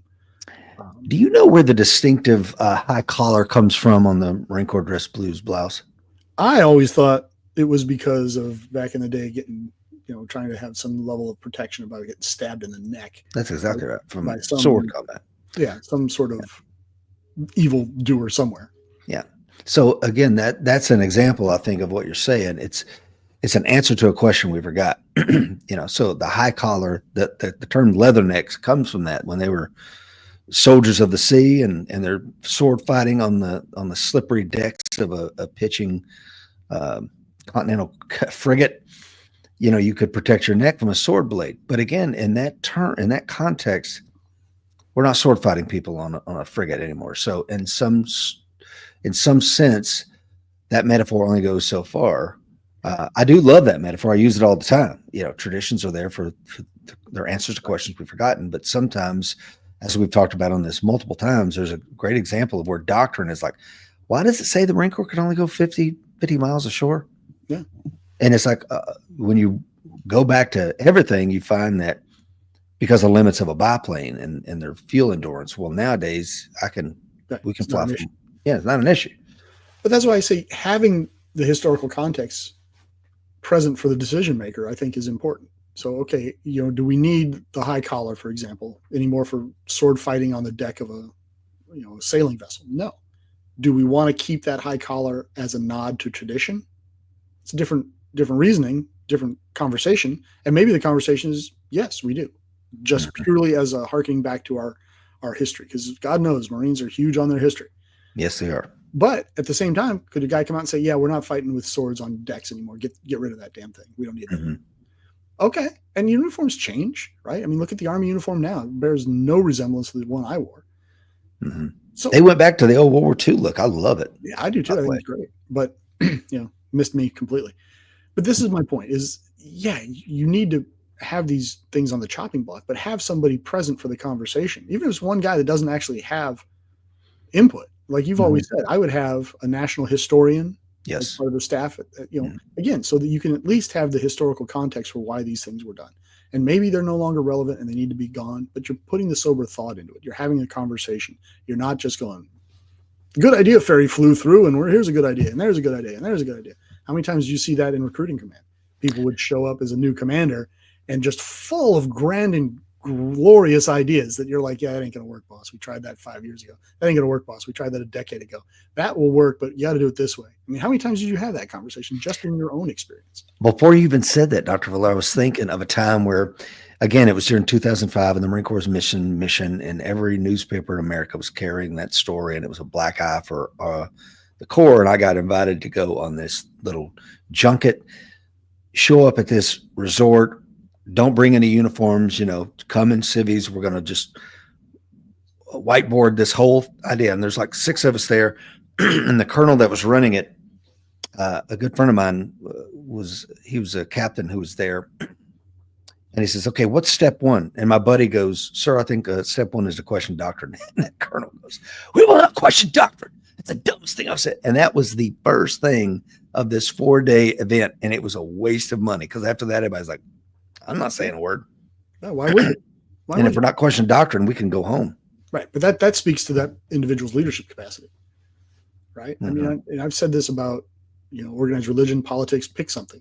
If your belief system is not sturdy enough to handle some questioning and debate, then do you really have beliefs? Right. I mean, you have You faith just have in dogma.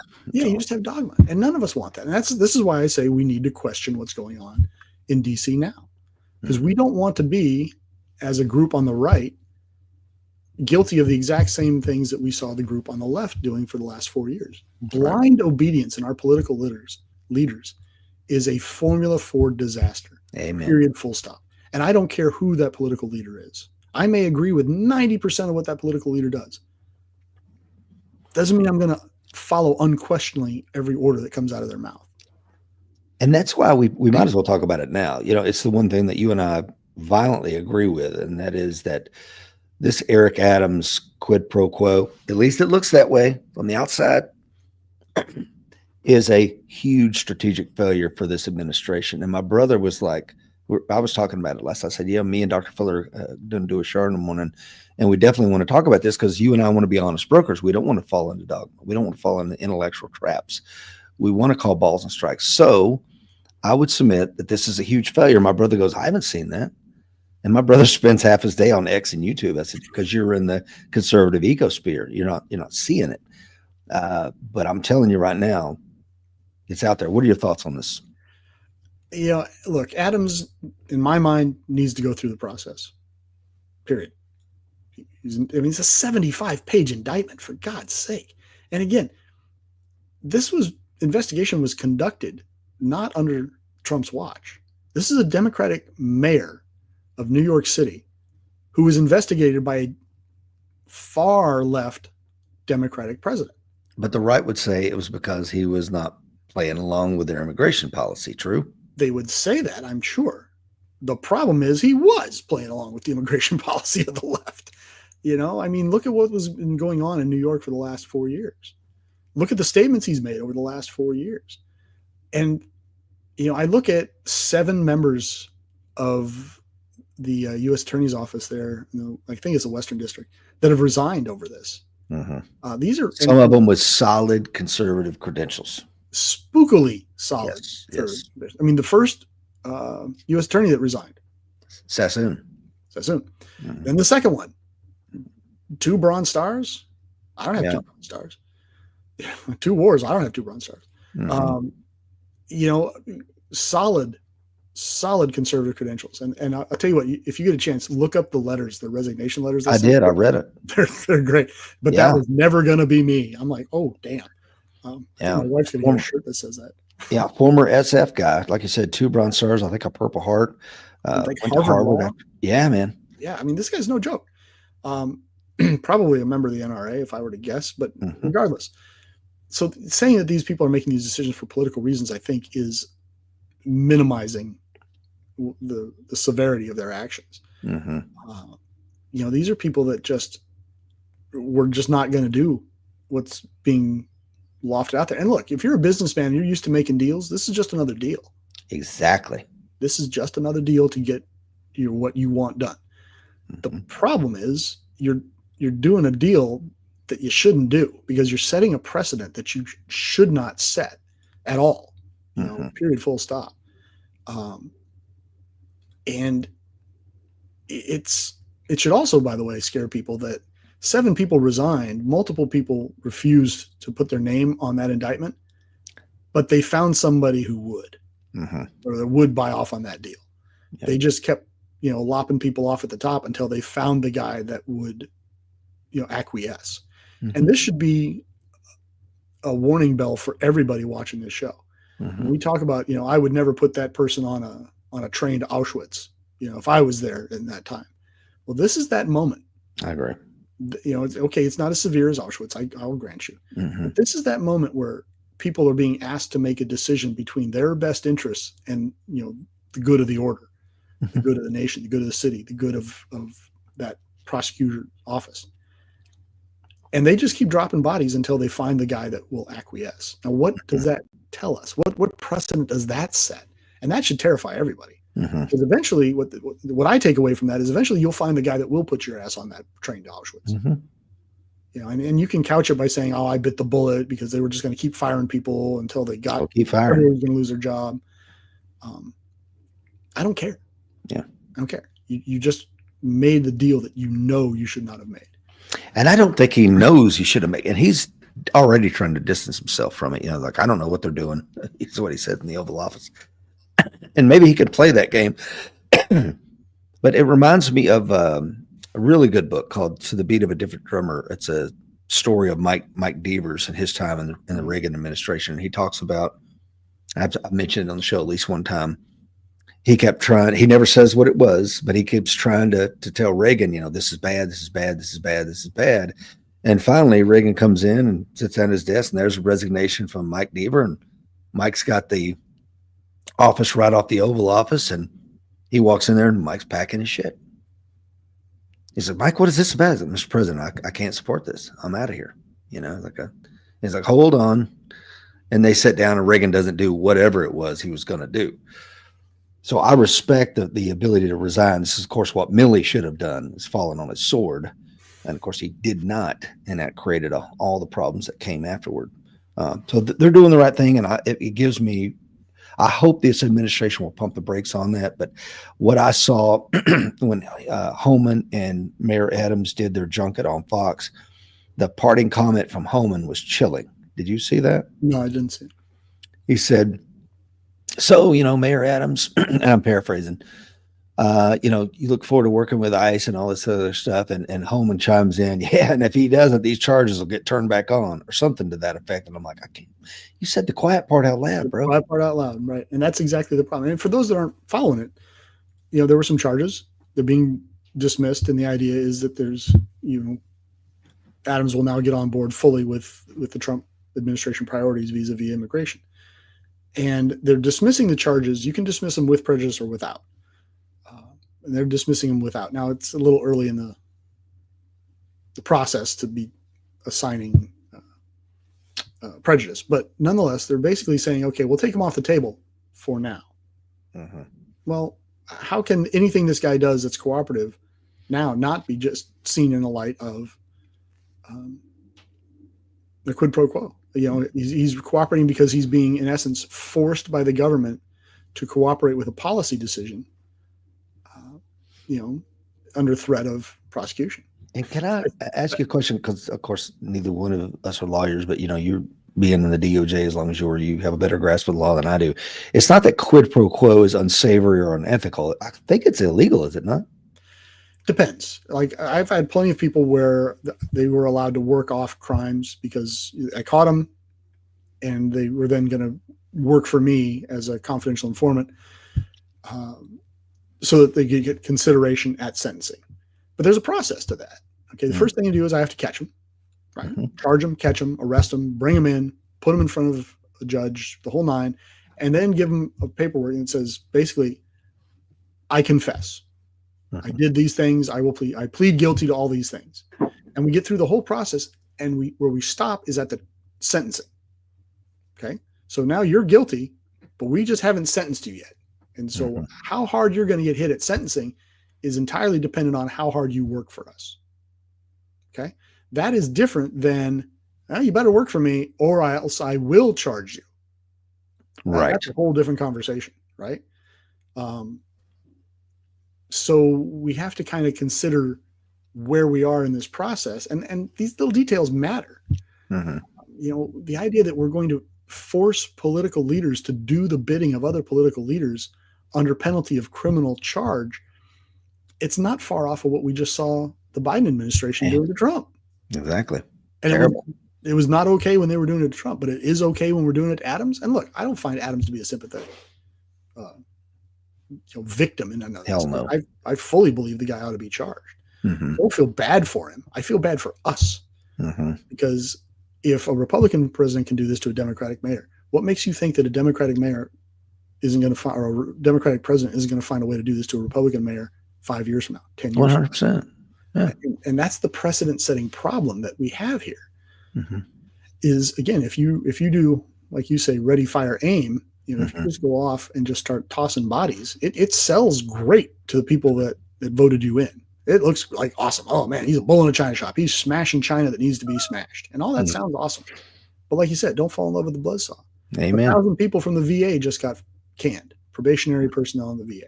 And everybody went, woo, that's great. Well, those of us that are dealing with the VA, less enthusiastic. Yeah. And you start looking at the real world impact there is, the VA isn't just this body of people that you just hire and hire and hire and hire and hire. There's limits, right? Mm-hmm. So if they hire 1,000 people, they're replacing 1,000 people. Mm-hmm. Maybe they're replacing 800 people, whatever it is. They're replacing a bunch of people that were ostensibly doing a job that needed to be done. Now you can say, well, let's see if they need to be done. Let's parse that down. Okay. But that's a conversation and an intelligent approach. If you say 1,000 people aren't coming to work tomorrow, then jobs are not getting done. Mm-hmm. And, let's face it, the VA is not exactly a shining example of bureaucratic success. So can they really absorb 1,000 personnel loss easily? I don't know. I have my doubts. Mm-hmm. And I think an argument can be made that, okay, they need to lose 1,000 people. They need to lose these 30 people, those 40 people, these 25 people. You need to be a little bit more selective about this than just coming in and going, whoop, 1,000 people gone. Well, they're firing probationary people, and they did it to the DOE, and then they realize, and they're trying to unfire people because they realize that, oh, wait a minute, this is national security. And they can't reach them. That's the funny part about it. I mean, Yeah. you don't have their home numbers. That's awesome. Crazy. Yeah, because the 1,000 people from DOE aren't just 1,000 people from DOE. Those are nuclear security personnel. Mm-hmm. Those are the people that make sure that nukes don't fall off the back of a truck. Right. So do we really want to just willy-nilly can those folks? I don't know. I have my concerns about that. Yeah. Especially when you're also going to reduce the counterterrorism and counterintelligence people that are roaming around conducting investigations. Mm-hmm. Because, I've said this before too, 9/11 happened and we had exactly the amount of defense against the 9/11 attack that we were willing to pay for the day it happened. Mm-hmm. If we reduce things without any due diligence, without due regard for the threat, and without due regard for sort of selectively reducing these bodies, then the next 9/11, folks, is going to be another W&D. But it might not just be planes. It might be sarin gas. It might be nukes. It might be any number of radiation disbursement devices. It might be, I don't know, drone swarm attacks or some other craziness. It might be biological, chemical. Who knows? Mm-hmm. Do we really want to suffer through that because we were in such a big hurry to throw bodies off the train? Mm-hmm. Okay, but I mean, I think at least we should talk about it. Yeah. Dr. Botson says the VA is only losing non-mission critical personnel. And I think that's something that to consider. I was having this conversation with my son who's embarking upon an entrepreneurial life. And I said, you need to understand clearly what brings in money and what doesn't. What is productive time and what is support time? Writing X lines of code that's going to create this thing, that's making you money. Some other superfluous job, if you can farm that out, then you need to, running into town to pick up copy paper as an example. Like, you can have somebody deliver that shit, and you spend $15.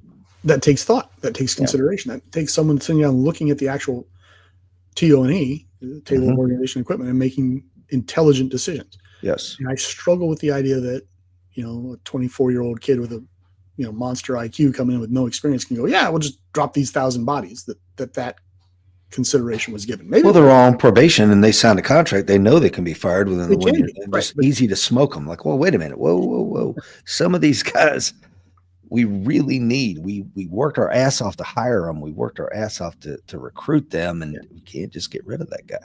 And we're going to go through that. I would imagine we're going to see that happen with our federal law enforcement agencies, with CIA, with a lot of these organizations. We're going to see this happen. And look, you cut off the head of an organization, right? You decapitate an organization. I think we can make an argument that some of these federal law enforcement agencies have been on the receiving end of that exact thing. So you take off the top, and then you turn off the faucet at the bottom because you stopped hiring, right? There's a hiring freeze. No one's getting hired. And then you can 1,000, 2,000, 5,000, however many people that are on probation. Well, now you've cut off the bottom. Now you've got a bubble of bodies, right? Some of them are going to have to go up and take over the leadership positions. No one's going to go backwards and take over the entry-level stuff. I mean, that entry-level stuff is going to be shifted up onto the people that are already in there doing the job. Mm-hmm. And those people are going to continue to mature and move towards retirement. And that bubble at the bottom is going to get bigger and bigger. Is that how we want to do things? I mean, you can absorb that bubble if it lasts a year, maybe two. If it goes 4 years, you're going to have a real significant problem.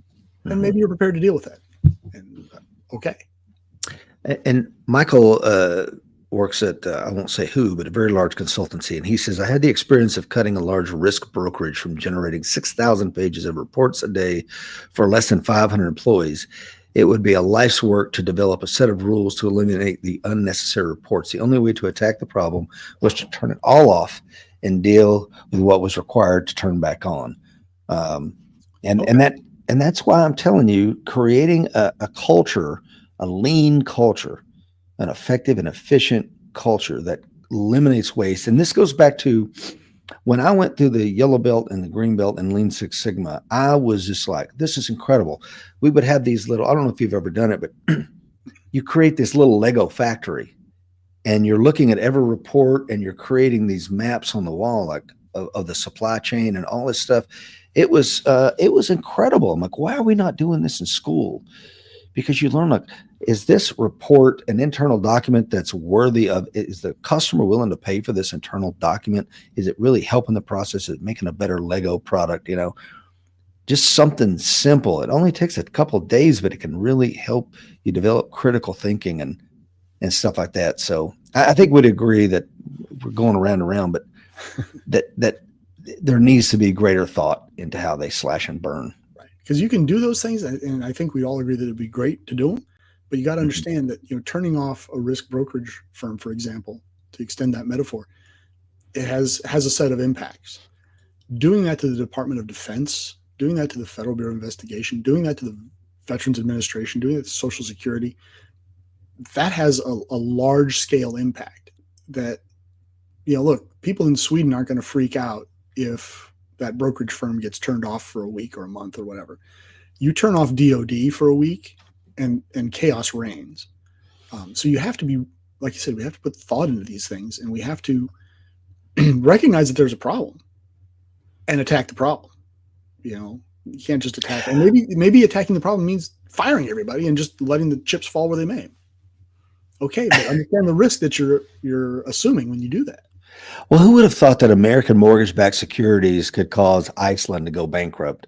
Right. And Greece and et cetera. So, I mean, I think, to push back a little bit on the metaphor, yeah, shutting down an American brokerage company could have worldwide economic ripples.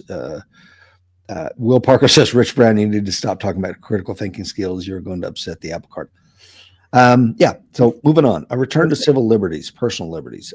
I would join the ACLU, except their stance on the Second Amendment. It's like, no, we support every amendment except for the second. We think the framers got that wrong. I'm like, no, you're letting your bias show. I think transparency in all areas of government. If it's outside the SCIF, it should be OSINT. See, going back to the ACLU one real quick, that's why I like to show people my ACLU card right next to my life member of the NRA card. Mm-hmm. Because I'm just like, man, you either like the Constitution or you don't. Yeah, I agree.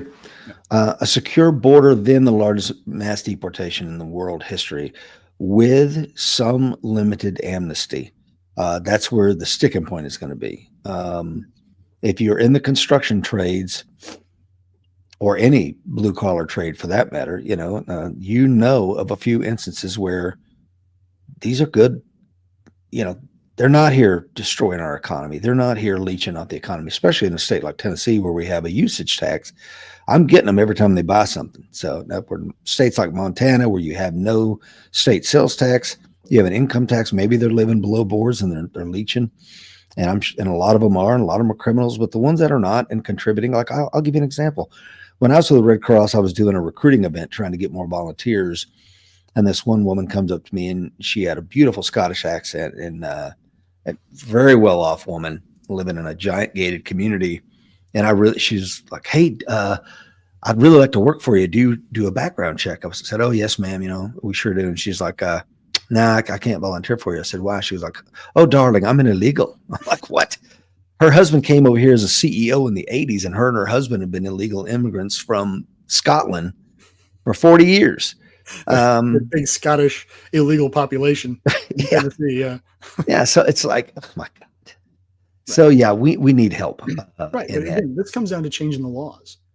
You like it or not, being here illegally is against the law. Amen. So and she knew it. Fix it. Yeah. It's simple. Fix it. Change it. Create that roadmap to citizenship. Yeah. What do you think about this? Yeah. Well, and this is what we've been talking about earlier in the show. We're talking about now, and it's been kicked around DC for so long, but it's a hot button issue, right?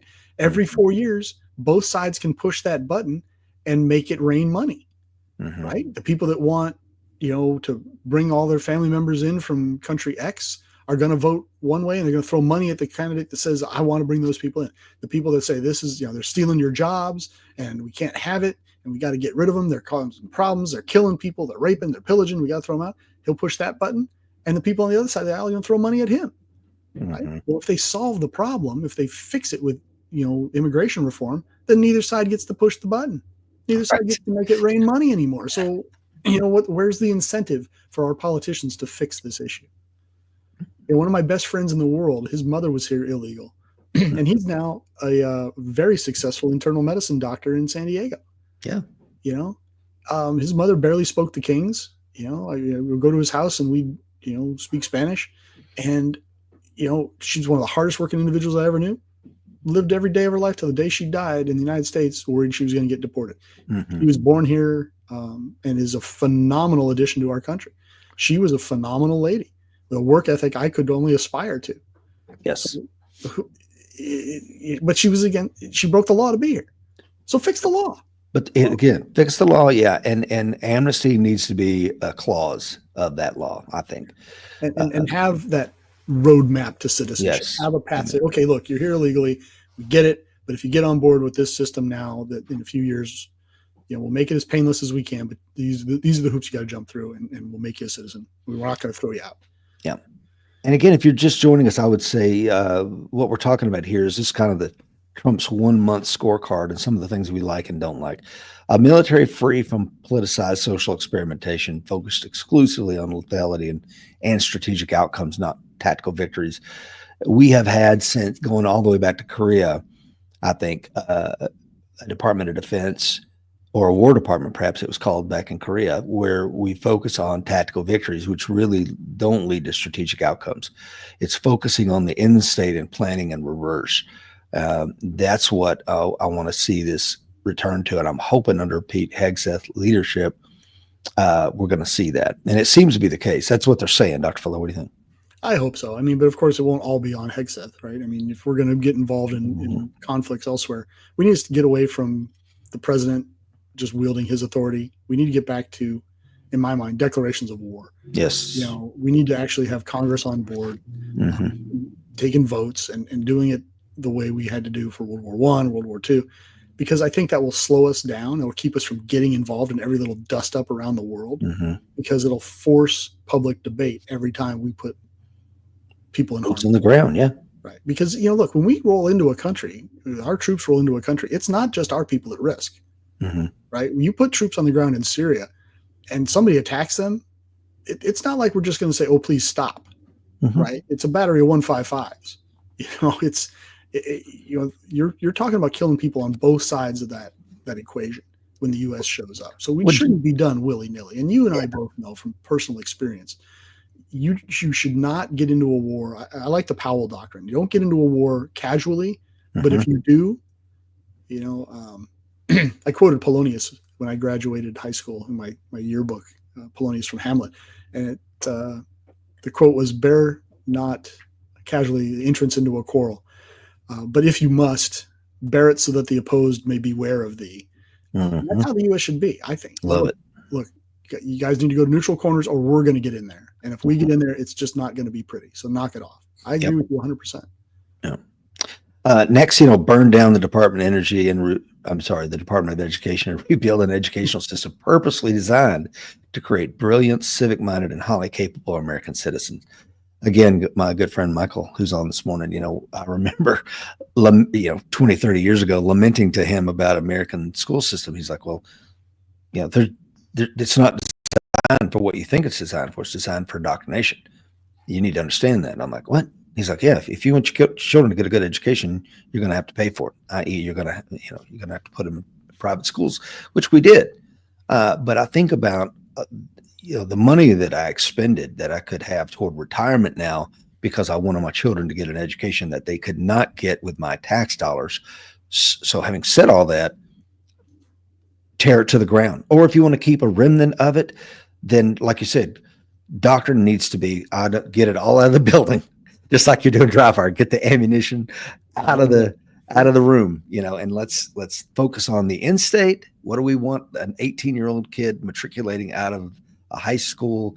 What do we want that kid to be empowered with, or tools in their toolbox, whatever metaphor you want to use, and then reverse engineer. What say you, sir? I agree with that 100%. And for what it's worth, Rich, if you spent money on private education for your kids, I would postulate to you that there's nothing you could have spent the money on that would have been better. I agree with you. Yep. There's just not. Trips and cars and boats are all well and good, but at the end of the day, the education of your children is paramount. And having met all of your kids, but your eldest, I think I can safely say that you did a good job there. So well done, sir. Thanks, sir. Abolish the IRS, HUD, FEMA, as I already said, education. What do we put in their place? I don't know that you need to put anything in their place. The only political contribution I ever made was to Ron Paul's candidacy. That shows you where I am. And these are some of the things that he is supposed. I love the idea that Trump is touting about maybe an exterior or external IRS. I forget what he called it, but yeah, I like that idea. And finally, Social Security is a contract with the American people that paid into the system. It should never have been allowed to be anything but. And we need to make sure that is off the table. And I've told people, I want every dime I put into it. I realize that I'm never going to, I'm not going to get the rate of return that I should have had I been in the market, but I want every penny I put into it back out. I hate the fact that it's going to social programs that, and we haven't even touched USA this morning. No.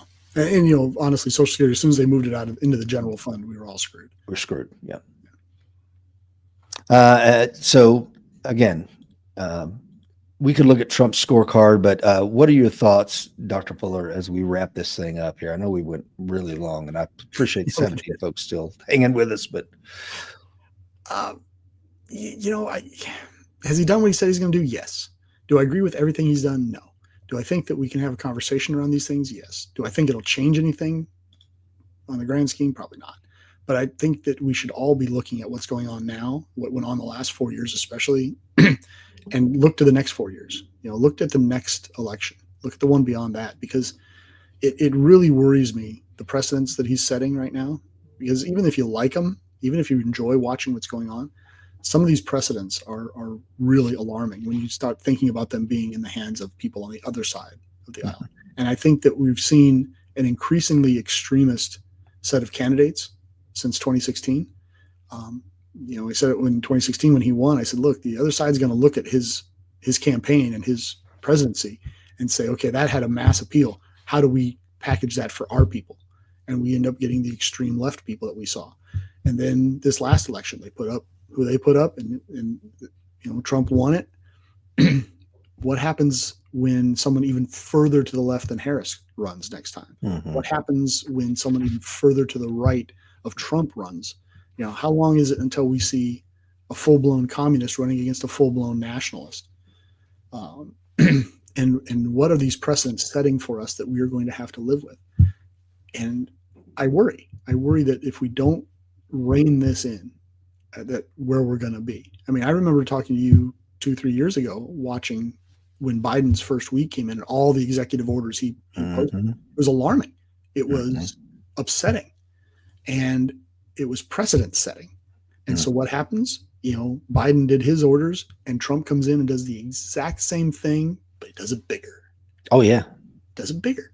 And look, when Biden cut those orders, none of us liked him. When Trump cuts the orders, his people like him, right? Well, what happens when Gavin Newsom does that, but he does it bigger than Trump? I think people really need to start thinking about this, that, look, we don't want this pendulum swinging wildly left and right.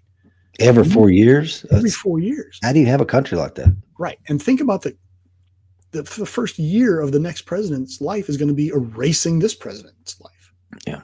Right. It's going to be, cutting out the parts he doesn't like. It's going to be issuing executive orders and forcing Congress to do what he wants it to do. I don't think that's what we want our government spending its time doing, is spending a year every 4, erasing the last guy. Right. I mean, how do we progress like that? We don't. And I absolutely agree with you. The only caveat, of course, I would say is this all started under the 46th administration, President Biden. And even when I saw Trump had fired the board of visitors at every military academy, I went, whoa, That's precedent setting. Only until I found out that Biden had fired the ones that Trump put in there. And I'm like, oh, so Biden set that precedent. And again, once you do that, and that's why the 46th administration, whatever group of White House interns that was actually running the show, they made some huge strategic blunders that our nation may never come back from.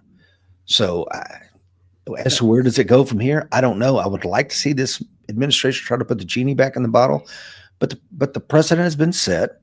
And the 48th administration, the 49th can always hearken back to, well, 46 did it. Yeah. Now think about the people that were in the Biden campaign coming back in at 48 or 49 and taking what was done then and putting it in the gun that President Trump has created here and firing that. Now imagine, as bad as those policies were under Biden, now you've just gone from a 38 to a 44 mag, and now you're going to take that 44 mag out of Trump's hands and you're going to hand it to the next president's hand. And what if that president's Gavin Newsom? What if that president is further left than Gavin Newsom? What are we prepared to live with that? Without conversation, I'd say no. At the least, let's have a debate. Let's have a chat. Yeah, and like Tony says, Fort Bragg is back for now. That's a great example of. Do you know how many millions of dollars was probably spent? Tens of millions, if not more. Just changing the signage. Yeah, changing the signage and every ream of paper and every letterhead across the DOD for Fort Bragg to Fort Liberty, only to go back to Fort Bragg. And of course, it's like, well, yeah, but it's not Braxton Bragg. It's whoever Bragg from Korea or whatever. And it's like, okay, why I applaud that kind of stuff. It also goes back to, the one thing I want to cut, and that's waste and abuse. So yeah, it's funny to people on our side. I'm a Fort Bragg alumni. So it never changed to Fort Liberty in my head. But you have to say, okay, well, now we've set that precedent. What happens when the next guy comes in and decides to name, to change it again? And again, that's not like you just stroke a pen and we're done. No. You got to go change signs, change letterheads, change road signs, change maps. It's not just at Fort Bragg. It's all over the DOD. And that's just one thing. Exactly. So again, why I applaud this kind of stuff, at the same time, as a taxpayer, I go, man, is that the best use of my freaking money? When it comes to, and I do want to, let's kind of maybe close with USAID, because I said we haven't really talked about it. And I was going to ask you to give him an A through F scorecard. I don't know if you're comfortable doing that, because it is nuanced and contextual. It is. But what are your closing thoughts on USAID? If USAID is as bad as what we're hearing, then clearly it needed to be reined in. I think it was a conduit for both Democrats and Republicans to funnel money into pet causes around the world. Where I struggle on all this is none of us trust the media anymore.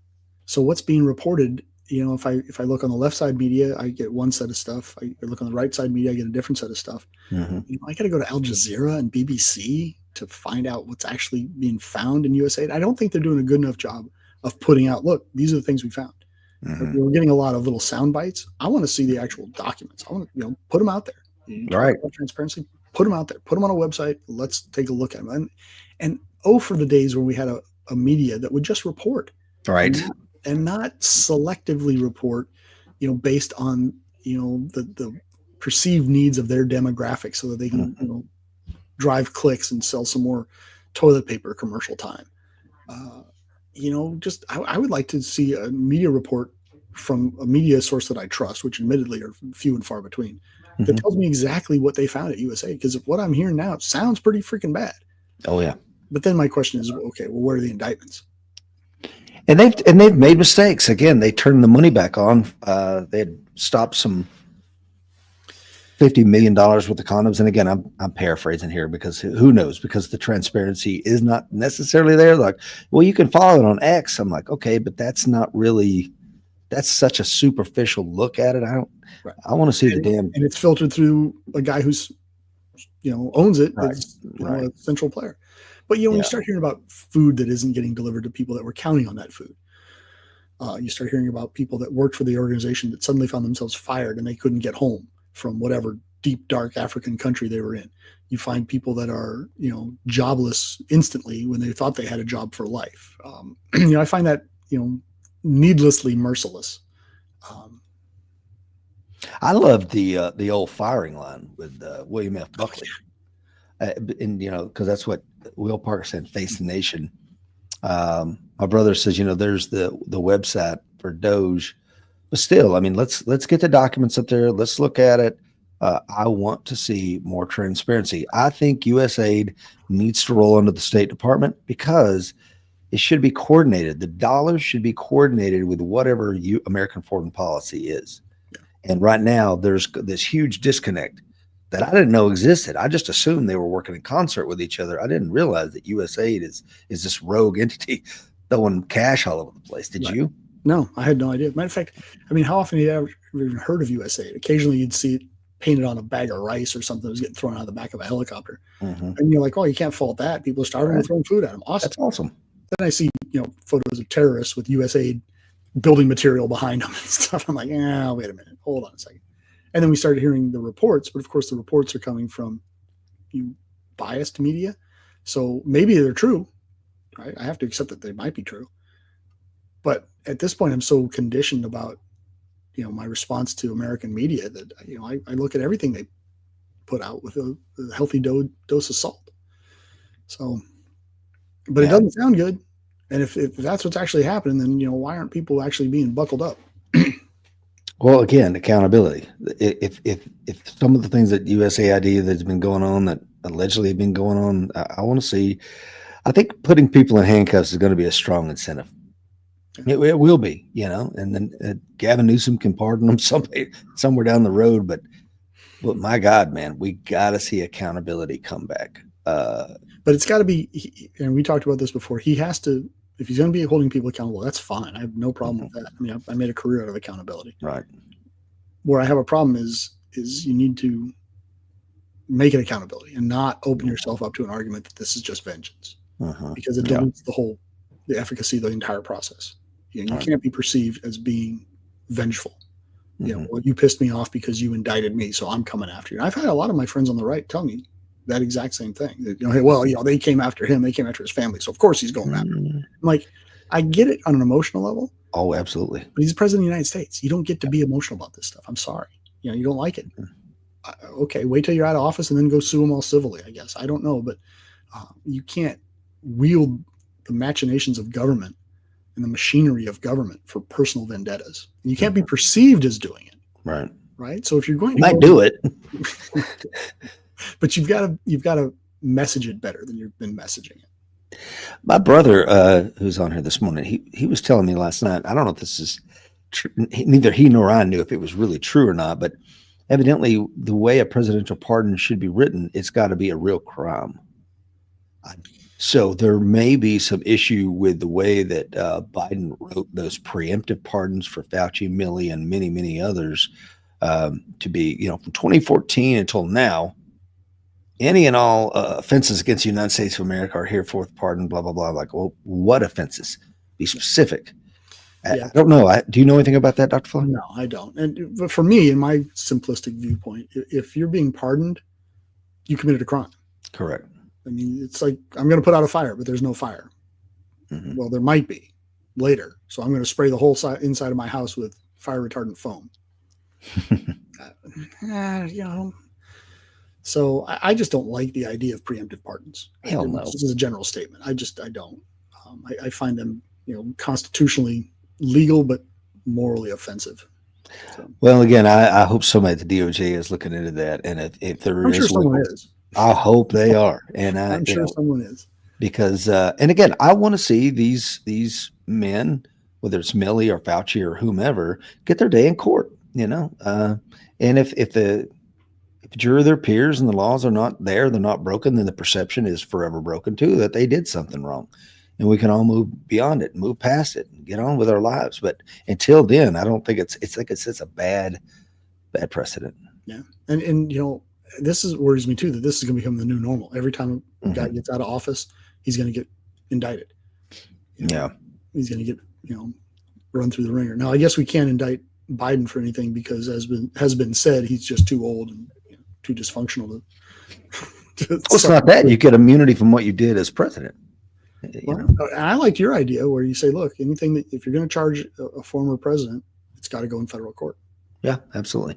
I don't care what jurisdiction. Phoenix wants to charge them, not a problem. It's going to federal court. And that way you get every lever. And oh, by the way, we're going to be looking at you too. Yeah. Well, this looks both ways. That's a whole nother conversation is, prosecutorial overreach and their ability to do things without any repercussions or any responsibility for their Well, actions. I think it's time to truly look at do prosecutors rate complete and total immunity? Yeah. I would submit no. At the same time, they're removing immunity from police officers. Yeah, let's give them some brand of qualified immunity, but again, you got to qualify for it. And if it's politicization, I'm sorry, that does not cut it. Yeah. And with that being said, Dr. Fuller, I thank you so much for 2 hours and 10 minutes. I think this is our longest ever. I think so. Show, but I thought it was fantastic. So, and everybody seems to enjoy it. We've had some really high numbers for the show this morning. Thank you, everybody, for being on, being part of the discussion, and putting some really good comments out there. Dr. Gordon Botson, saying, how about the Gulf of America when you talk about fraud, waste, and abuse? Yeah, because what did that cost American taxpayers to make that happen? Yeah. But here we are. And now I guess some media representatives are getting tossed out of the White House because they refused, their media sources refused to say Gulf of America. And I love the way she handled it.